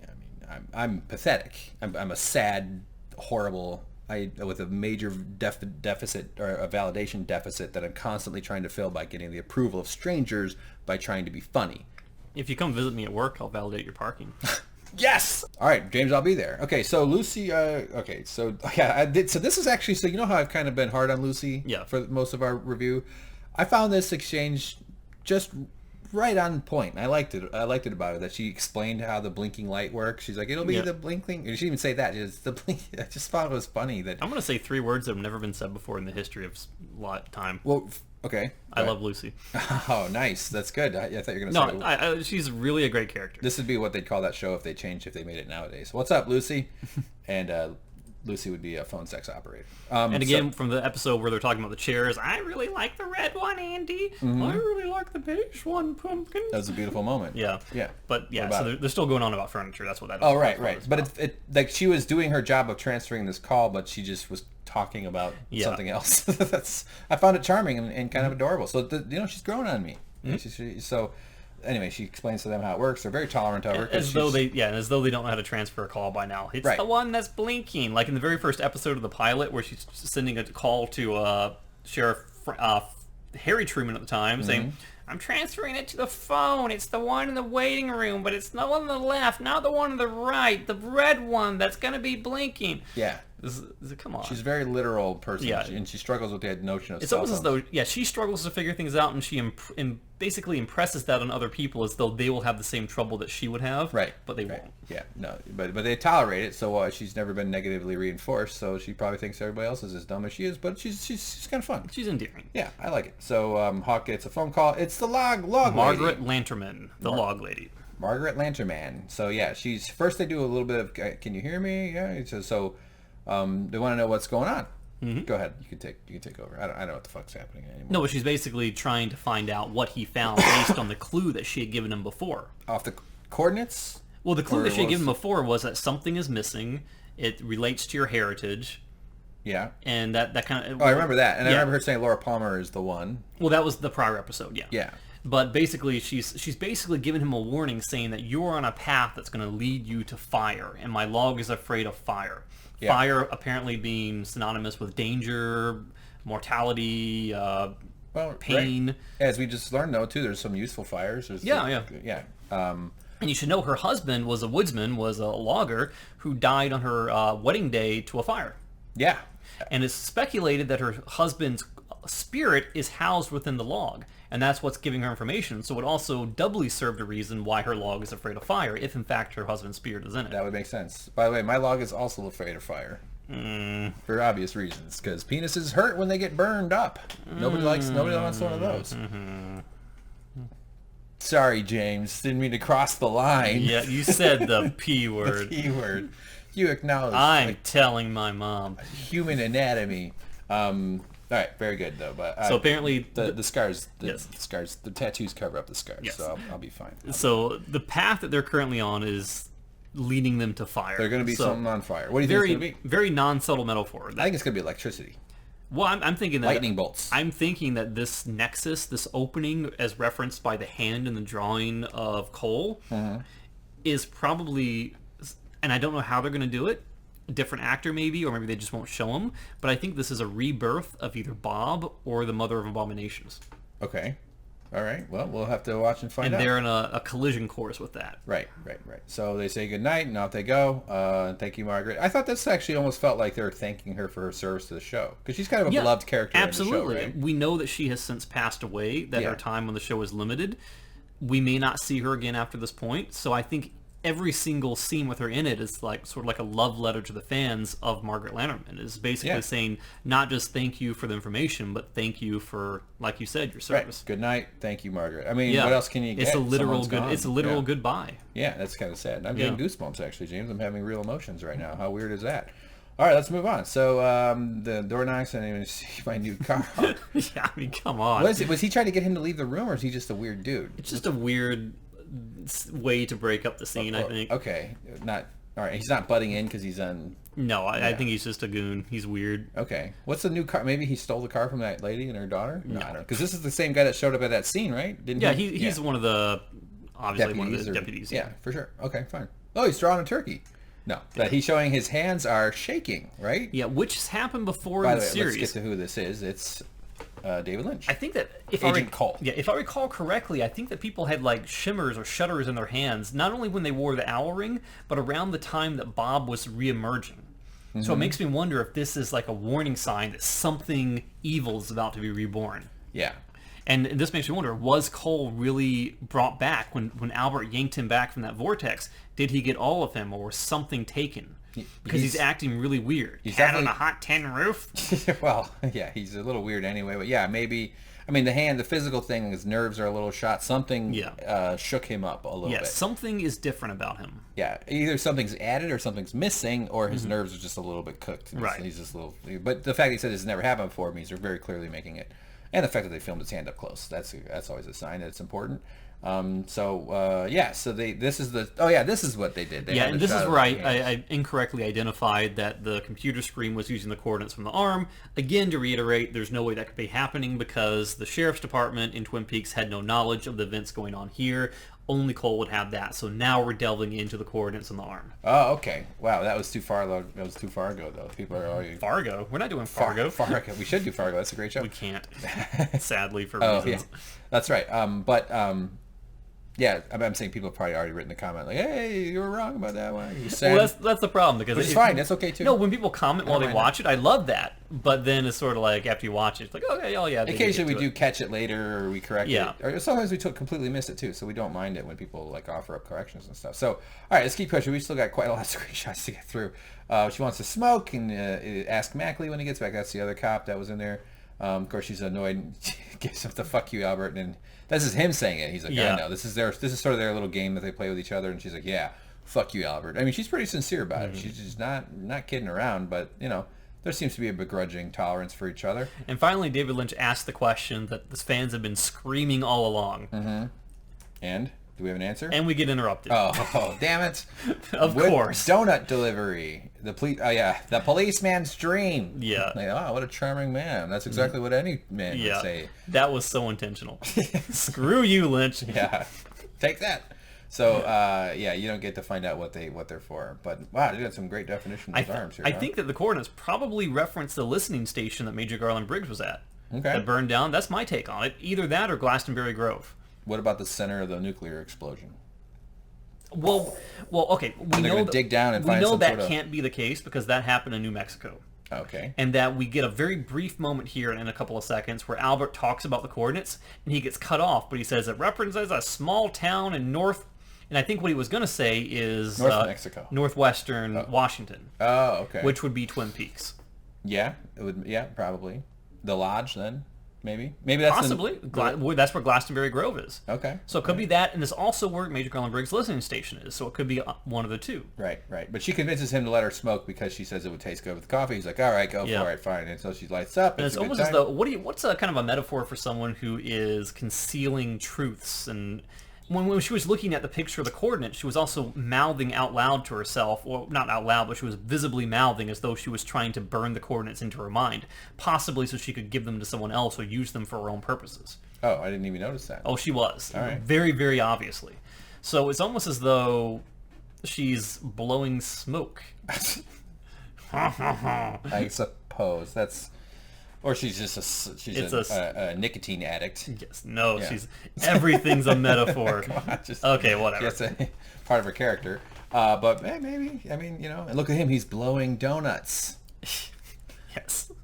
What if you start guzzling? All right, Let's sorry. not. All right, so then I suppose you found Major Briggs had anywhere. No, so now let's talk about what they're missing. We know still. it's in space. Yes. Yeah, they don't know that. I love the donuts and the coffee. It's funny. So, this is where him describing the bodies or the dudes that they saw running around. And it's just like a homeless man, kind of old clothes, beard, wool cap. I mean, that's what I look like, pretty much. Could be Jerry. Who's Jerry? Jerry Horn, lost in the woods. Oh, yeah. Yeah, that could be. Maybe he'll have an encounter with one of them. So, yeah. Well, here's the thing. She is saying that she thought she saw one of them getting out of the car. Yeah. And the officer was in the car with Bill Hastings the whole time, and he was like, I didn't see anyone get into the car. Right. Well, he wasn't looking either. Yeah. So is she telling the truth? Because it did look like one of them was poking around the car. She saw someone get into the car. Well, we didn't see that, but we're presuming that she said either that she's lying or she actually saw it. No, I think she saw someone get in, but we didn't see her see that, so we can't say that for sure. Yeah, we can. That was her point of view when they showed that. When it showed him reach for the handle, but we didn't see him go in. He phased in and out once between the corner of the house and the car, and then came back when he was right near the car. Just like we saw Richard Horn kill Miriam. Yeah, but I mean, we didn't see it, so it didn't happen. I know, but I'm taking issue not with what you're saying. I'm taking issue with you said get out. I don't know if we saw her. I think if she says I saw him get out of the car, that might be the lie. Mm-hmm. Basically saying like, if I admit that I saw someone get into the car, I would have to explain why I didn't raise any alarms when I saw this guy approaching the car. Because it's not even so much the actual moment where he climbed in, it's that he approached the car. Clearly he was heading for the car. The big question is she concealing something? Is she lying in any way? Likelihood is high. And if so, why? Yeah, those are the big questions. So hopefully we get answers to those questions.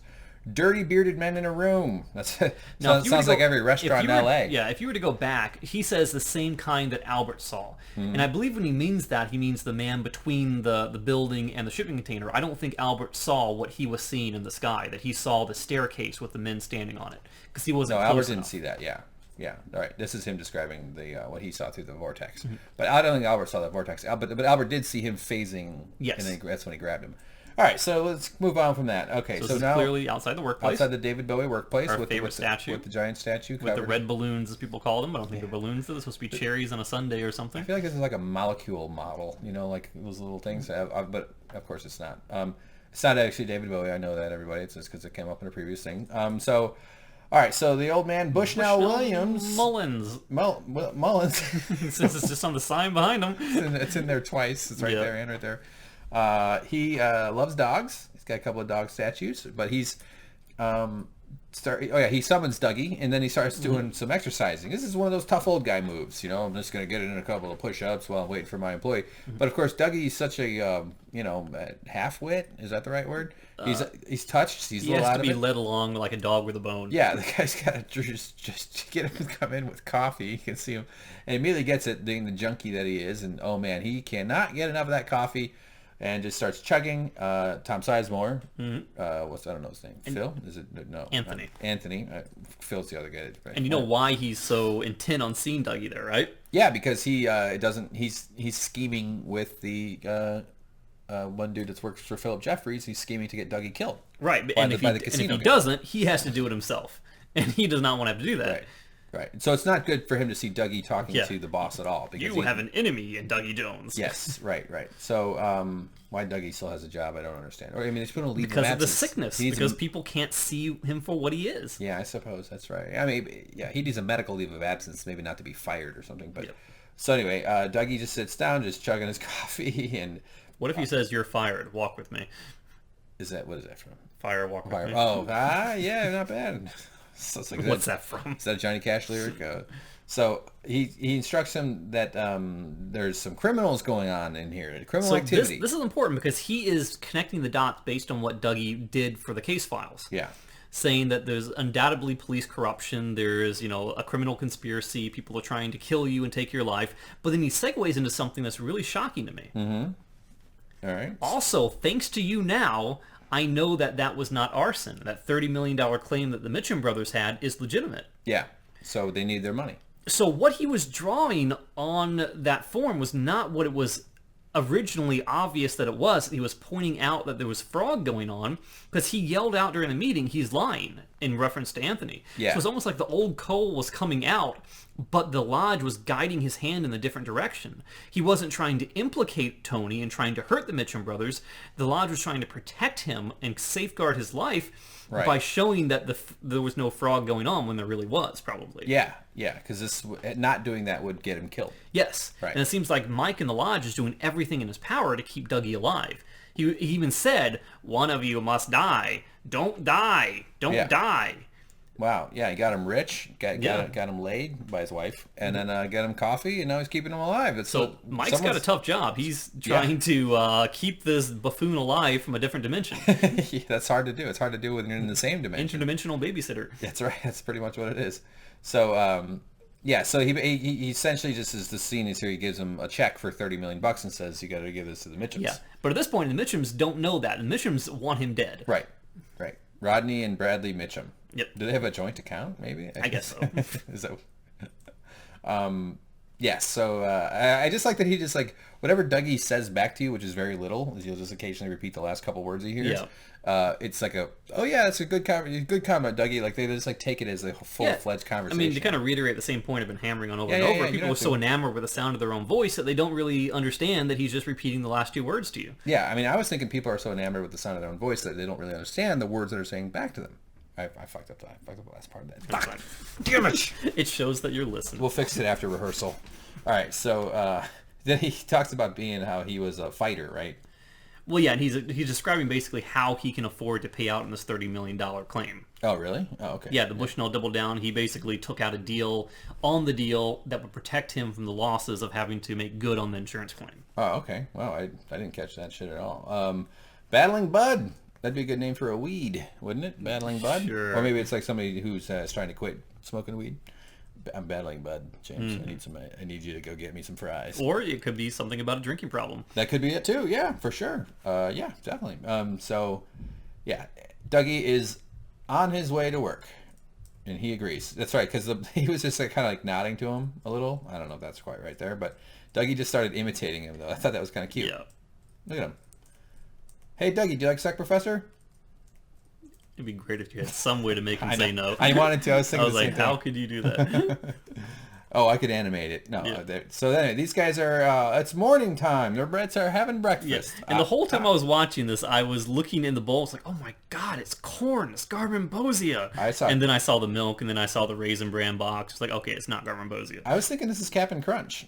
No, it's Raisin Bran. That's not Raisin Bran. Oh, it's Raisin Bran. You're fucking out of your mind if you think that's Raisin Bran. It's Raisin Bran. Are you joking? No, they only have one box of cereal. They're very poor, as you can see. Yeah, what are you talking about? Keep going. I know there's Raisin Bran later. That's not Raisin Bran. It's yellow. It looks like Raisin corn. Bran is yellow. It's got flakes of like cornmeal in it. Are you kidding around or not? You've never eaten Raisin Bran? James, I grew up in the Midwest from a mother who trusted television. It's basically cornflakes with raisins in it. I've been eating cereal since before you were born.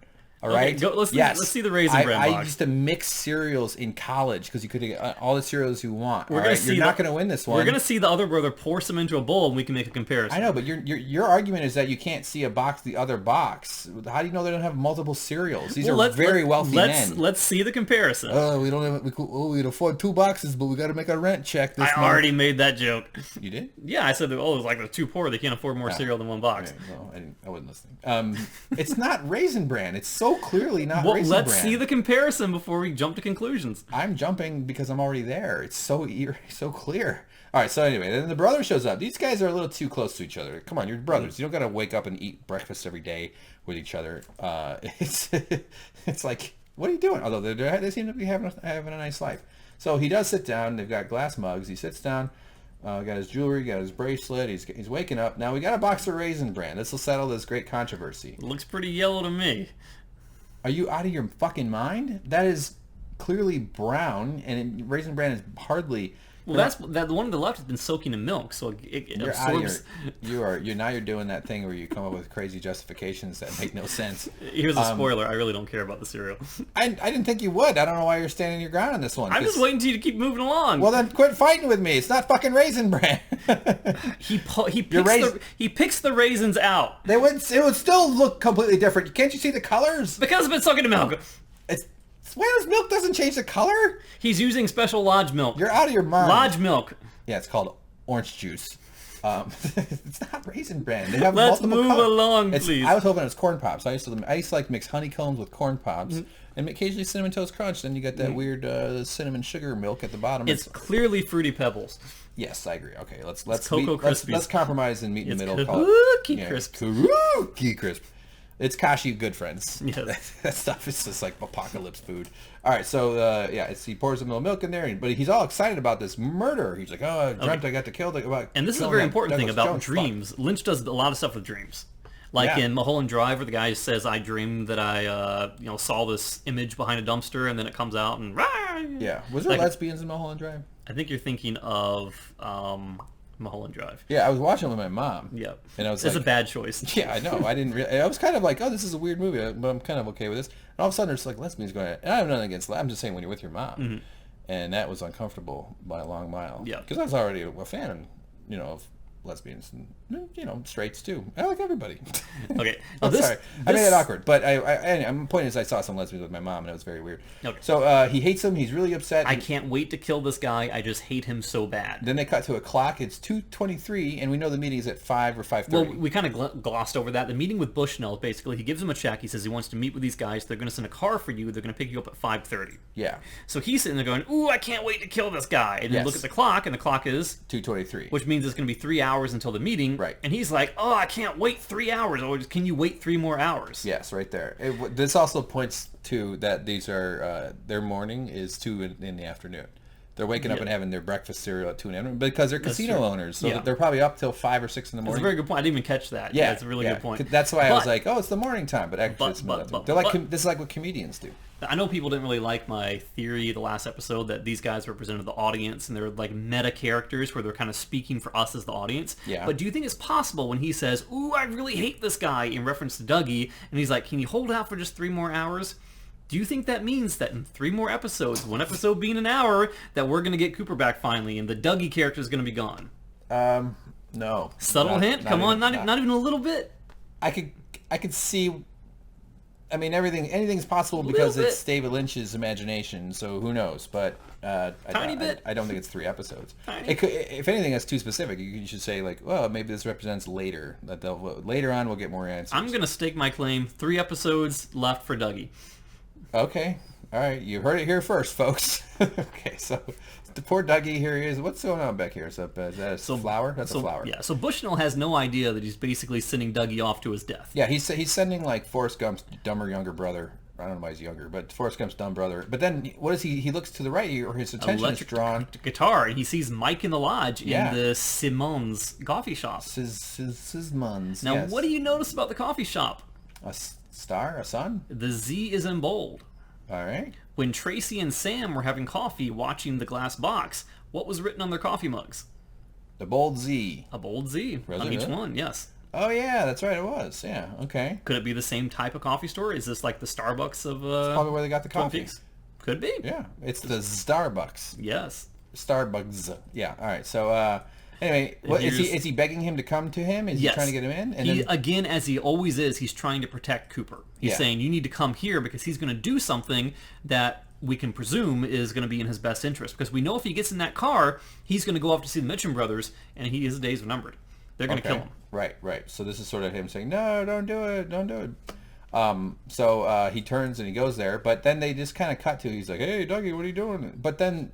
They don't show what happens now. Like, does he walk into the coffee shop? Well, we find out later on. We do? Yes, absolutely. Oh. He walks into the coffee shop, and then some time passes. Right. And then he emerges from the coffee shop with a box in his hand. Now, we don't know what's in the box, but we know he bought something in there. Okay, so that explains it. I see, that's where I struggle with almost all shows.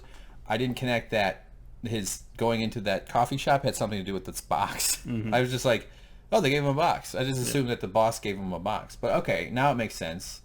That makes sense, and that it's going to make a lot more sense than soon too. Here, so this guy took him to the red door. Yep, the same driver, and because he even references it, so he's like, "All right, you got to check there, buddy. Let's just make sure where are you taking him? He's taking Scalio's or Santino's or something. I don't remember the name exactly.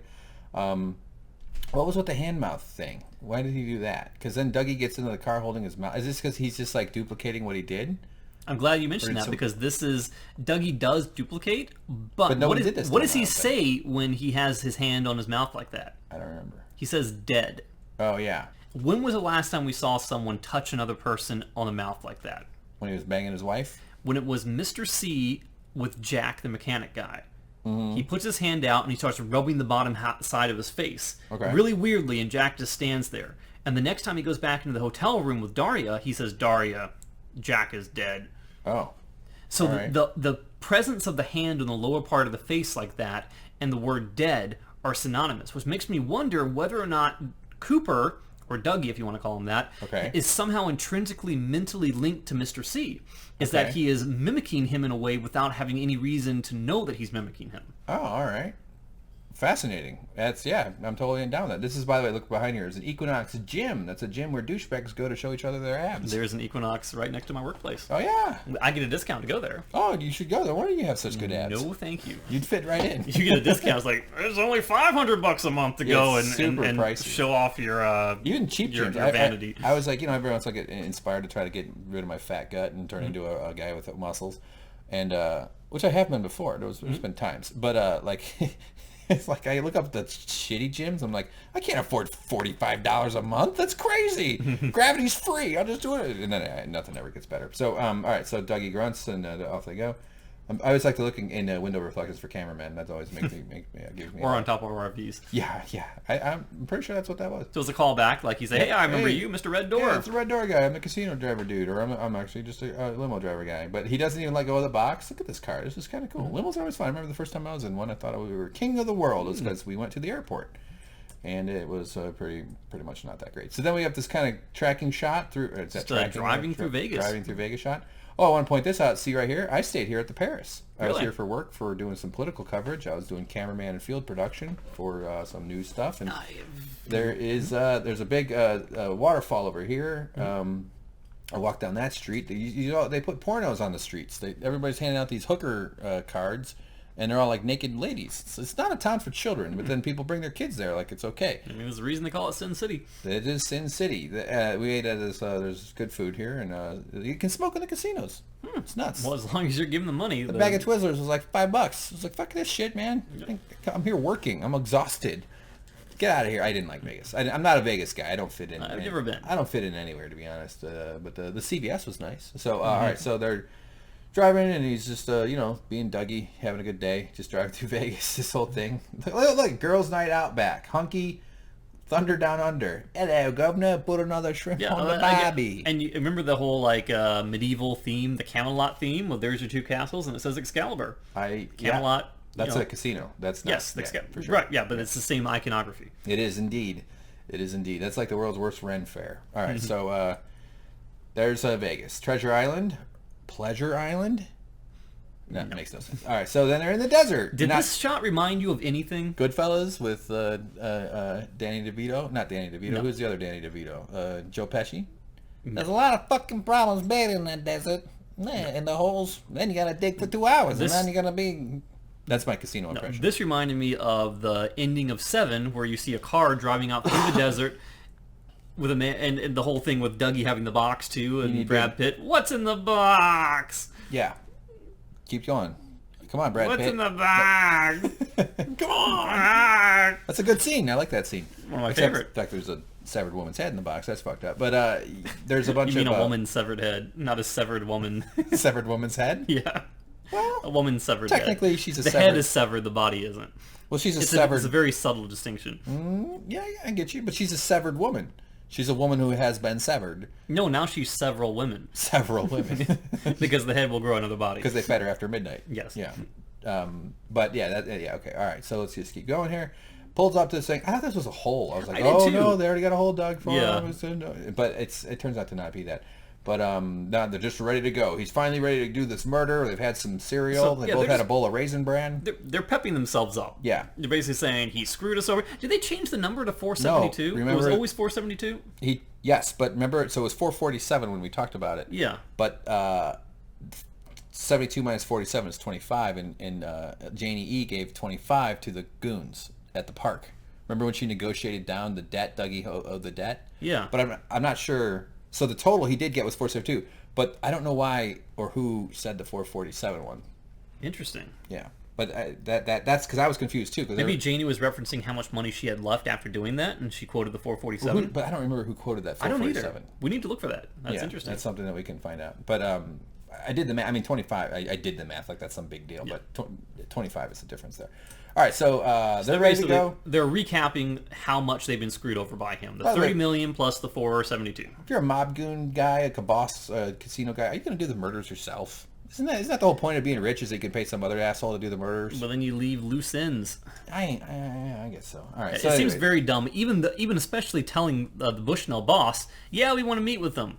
He's like, yeah, okay, so where's Dougie? Oh, he was last seen with the Mitchum brothers. Yeah, I don't think they're covering their tracks real well. But anyway, maybe this guy's in on it. I suppose he is. They could probably pay him off or kill him themselves. But now Belushi is going back into his dream. Right.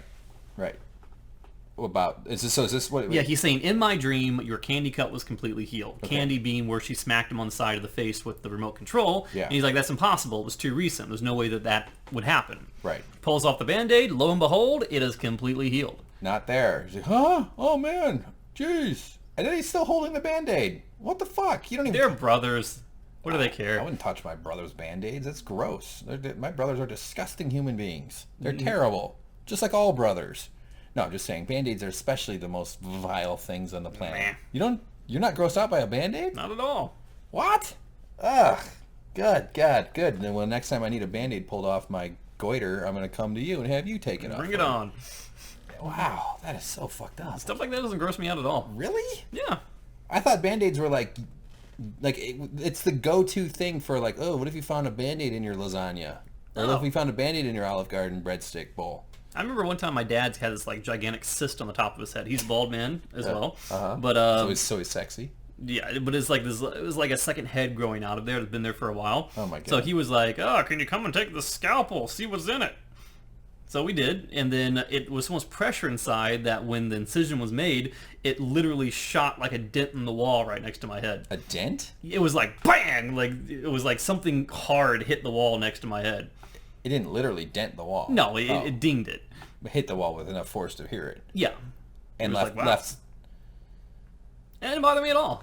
That's so fucking disturbing. Welcome to American healthcare system there, everybody. It's James is his father's own surgeon. So what happened? Then did he ever get it looked at? No, I mean, he would do that from time to time to try and drain it, but of course it would come out because he didn't excise the whole sac from the sebaceous cyst. And now he had heart surgery, so now he's on Coumadin, blood thinner, so he really can't do that without great risk to himself anymore. But at the heart surgery, did they go, oh, also we're going to cut the cyst off your head? No, he's a fairly frugal man. He would not pay for that. If you can do it yourself, do it yourself. That's traumatizing. I'm just traumatized hearing about that. That's so fucking crazy, man. I'm sorry to hear that. I mean, we've had terrible medical problems in my family, too, and the lack of health care has fucked up our, people in my family. We've also benefited from some help too, and that's been great, but it's just terrible the way people suffer in this country. It's so unnecessary. We have the power to help other people. We don't exercise that power, and it's really shameful as a nation. All right, so there it is, going in the thing. It's also hilarious, by the way. Yep. I mean, you're okay. So these guys are Jesus, I'm losing myself here. The Thing shows up, the car. The Thing. So everything's a thing. The rock creature from the Fantastic Four shows up. Yep, there it is. Played by Michael Chiklis, right? Mm-hmm. In one of them, at least. Dougie is in trouble. This is no good. We got the goons. They're there, and they're ready to go. He has a recollection from his dream. The details are filling in as he's seen the events unfold. He's like, holy crap, that box, that was in my dream. And in my dream, there's a very specific thing in that box. And if what is in that box is that very specific thing, then I'm telling you, Rodney, based on my dream, we cannot kill him. You need to promise me, if and only if what is in that box is this one specific thing, you need to promise me, Rodney, that you will not kill him. But he doesn't tell Rodney what the thing is. We don't know yet. We haven't seen what's in the box. But he's really... So the audience is all saying, what's in the box? Yeah. It's Gwyneth Paltrow's head, of course. What did you think was in the box? I had no clue. Okay. I wasn't even wagering to guess. I mean, he was going to the coffee shop, so I'd assume it'd be something you could buy in a coffee shop, but... Yeah, no, it's 30 million pennies. Yep. Which wouldn't be $30 million. That'd be very heavy. What would 30 million in pennies be? Three divided by 100. Divided or times 100? Well, 30 million times 100. Why would you multiply by 100? If you're trying to figure out how many dollars it is, you divide by 100. I know, but I'm saying how would you get to 30 million in pennies? You have to multiply 30 times 100. You have to add $30 million in pennies. Yeah, then you would multiply. But you're trying to convert pennies to dollars. Yeah. Then you divide. Yeah. Yeah, but right. So $30 million in pennies would be 3 billion pennies. Yeah, that'd be a lot of pennies. 3 billion. Sure. Right? That's 2 zeros onto 300. I turn my brain off when I get off work. 300 and then one more zero puts it in the billions. I can't math. Yeah. You can totally math. If I can do it, you can do it, James. Come on. 72 minus 47. 25. See, it's that easy. Wow. Dougie is also not that strong. So, okay, let's get to what's... Wow. This must be one of those ones where I fell asleep. I did kind of tune out. You really shouldn't say that. I woke up... People do not like that.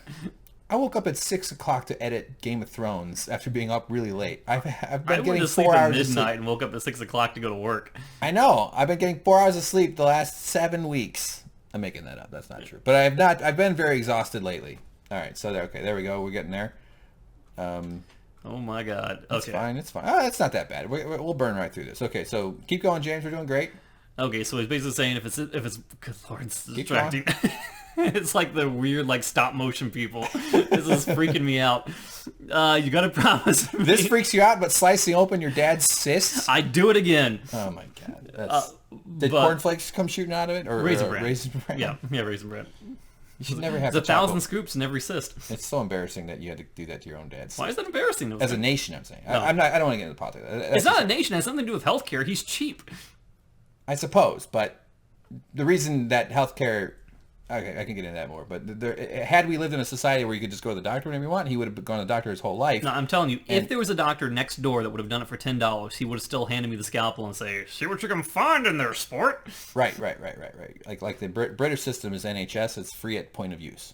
You pay for it with your taxes. At point of use, it's free. So your dad, had he lived in that kind of society, would have been accustomed to... And he probably would have had it treated much sooner. No, my dad, like I said. And children wouldn't have to chop open their own parents' cysts. That's all I'm saying.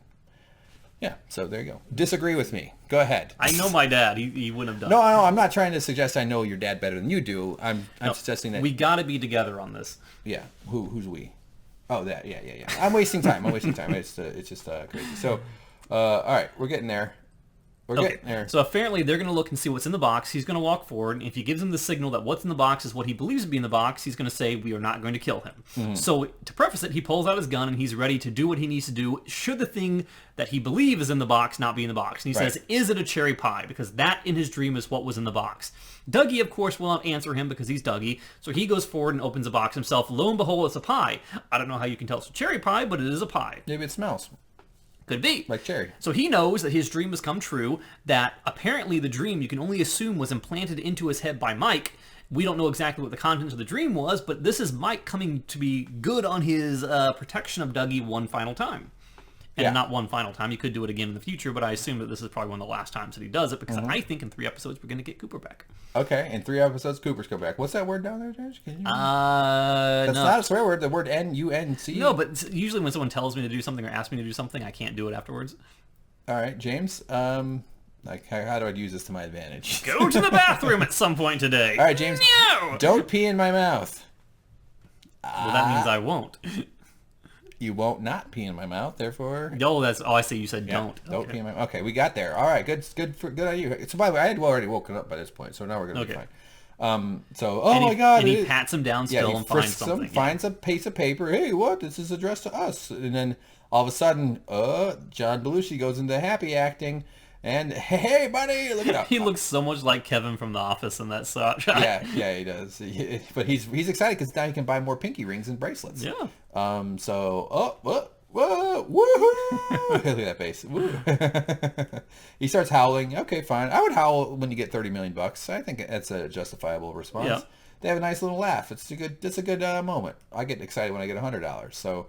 There you go. Awesome. And now they're at Upbeat Diddy playing on the piano, having a little fun here. They're taking about to celebrate. There is something. I'm going to my iPad because I want to look up a name that I don't want to mangle. All right. And go ahead and keep going. And okay. I will just see how I can handle his flying solo. But what these guys are insisting that his kids have a gym set. They think it's a tragedy that a child doesn't have a gym set or a cyst to chop open. And so they decide to do a toast. Of course, Dougie struggles. He reaches for the glass thinking they're offering it to him. He does like to consume. He likes to eat stuff and drink and bang. And So I guess he's just kind of like all of us. But they give him his own, and they're ready to... I kind of was expecting Dougie to get wasted. Like, I thought it'd be funny if he just started chugging all the alcohol and just got all fucked up. So he does make a kind of a funny little face. It's a little bit more than he thought he was getting. But go ahead, what? So Mr. Jackpots, the woman from the casino that we saw before, kind of like a bag lady, comes in to thank him for everything that he's done for her, that he basically gave her life back, got her back on the financial track. Now she has a house, she has her life back, her son's behind him. She's now a new person. Yeah. Right. Yeah, she's been remade as a rich lady, and she's got her son named Denver. I thought that was kind of a good name for probably named after that guy that died in a plane crash. Bob Denver. John Denver. Bob Denver was like Gilligan. Was it? Yeah, he didn't die in a plane crash. Oh. You're right, John Denver. John Denver. Wasn't he the guy that sang Rocky Mountain? Probably. I don't fucking know. Yeah, every singer dies in a plane crash. It's kind of how they're supposed to die. So she's got all kinds of stuff now. She's got a house. She can have a thing. And these guys are like, hey, isn't that great? What a great time. Oh. She's a nice little moment for the old lady and everybody. And everybody's really showing Dougie some love. Dougie has done great. So his license plate, Dougie Love. Oh, yeah, Dougie Love. The world is a hooker. And he is spreading his joy around. So they call up Candy, and the girls finally show up.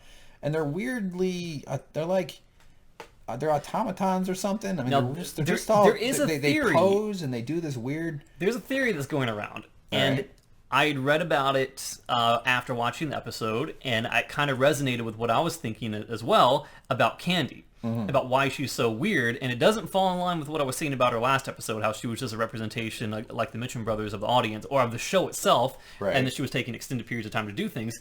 It's almost as though that the Lodge sent the spirit of Laura down to Earth into Candy, and she's going through the same thing that Cooper's going through, where she's trying to struggle to reaffirm her identity, to try and reacclimate to the world, and her job is to bring Cooper back. What? Where the hell did that come from? Because of the way that she acts, the way that she looks longingly into the distance, the way that she does a lot of body language things that are very indicative of how how Laura Palmer was in the original series. Okay. It's a very much so of a stretch. I admit that. I completely understand if you think it's bullcrap, but I think there may be something to it. All right. Yeah, maybe there is. I think it's just that sort of quirky character injection that David Lynch does with every single character. He gives them something to be kooky about. Yeah, there's something else that happens that makes me think as well that there's a Laura slant, especially since the log lady said the other episode, Laura is the one. The one for what? The one to bring Cooper back? That would make sense, but that's had nothing to do with Candy, right? Well, it would have been a little bit too on the nose if she had said, Candy, the Las Vegas girl, is Laura. She is the one.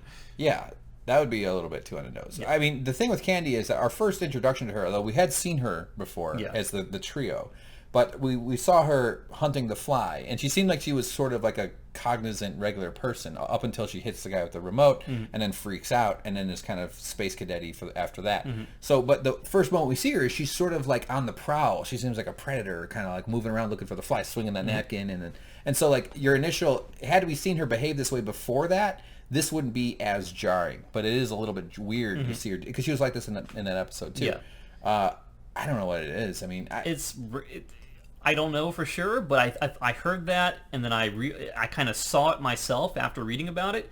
So I think there may be a little bit to it. So I'm not completely writing it off. I'm not either. I'm in no position to write off any theory, and I don't know what the heck's going on with any of this stuff. All I know is I'm hungry for candy, and not the woman. I mean literally candy. You want candy? Is that a song? I want candy. Yeah, that's right. Yeah, I want that song played when I walk down the aisle. Yep. When my dad walks me down the aisle to give me away. So finally, though, she explains why they were late. There was so much traffic. There were cars everywhere. Almost as though someone who's been missing for the past 25 years wouldn't be accustomed to so much traffic. Hey? Kinda. I mean, she talked about... It's almost like childlike wonder. She's very childlike Dougie is childlike. There's definite parallels between her and Dougie. Yeah, I guess so. I suppose. In that they need help to get through their day. And then she says, and sometimes my arm's been back. What? No, she doesn't say that. Oh, did Dougie say that? No, that's what Laura Palmer would say. Oh, okay, all right.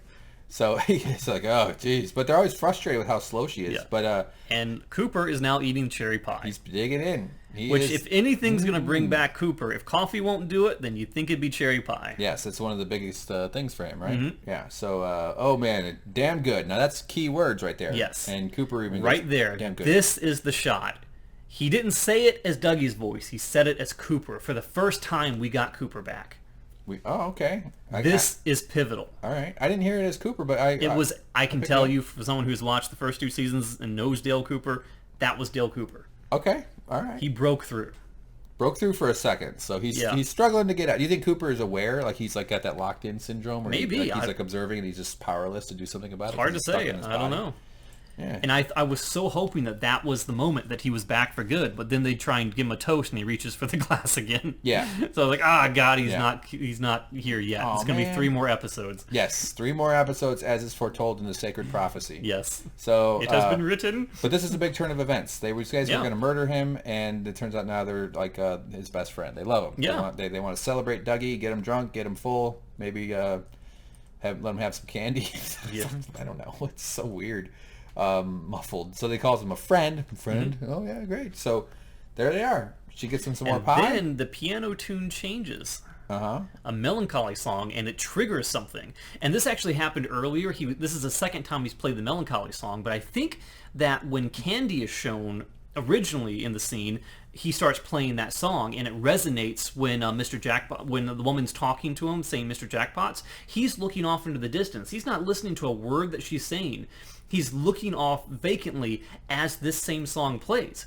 And it's a very recognizable type of music. It sounds very much so like the theme of Laura Palmer. Okay. And I think in the credits you'll see that the song may be composed by this guy, whose name is Angelo Badalamenti. Oh, shoot. Well, I don't have that. Did you want me to get that? Okay, well, Alicia Witt, Kirsten Hayward, that proves the point that was actually her. There you go. But I don't know if you got that, but I believe that song was written by the original composer because it has a very, very, very Twin Peaks Season 1, Season 2 feel. Right. Very, very symbolic of the Laura Palmer's theme, which is another reason why it makes me feel like there's something about Candy that calls back to Laura Palmer.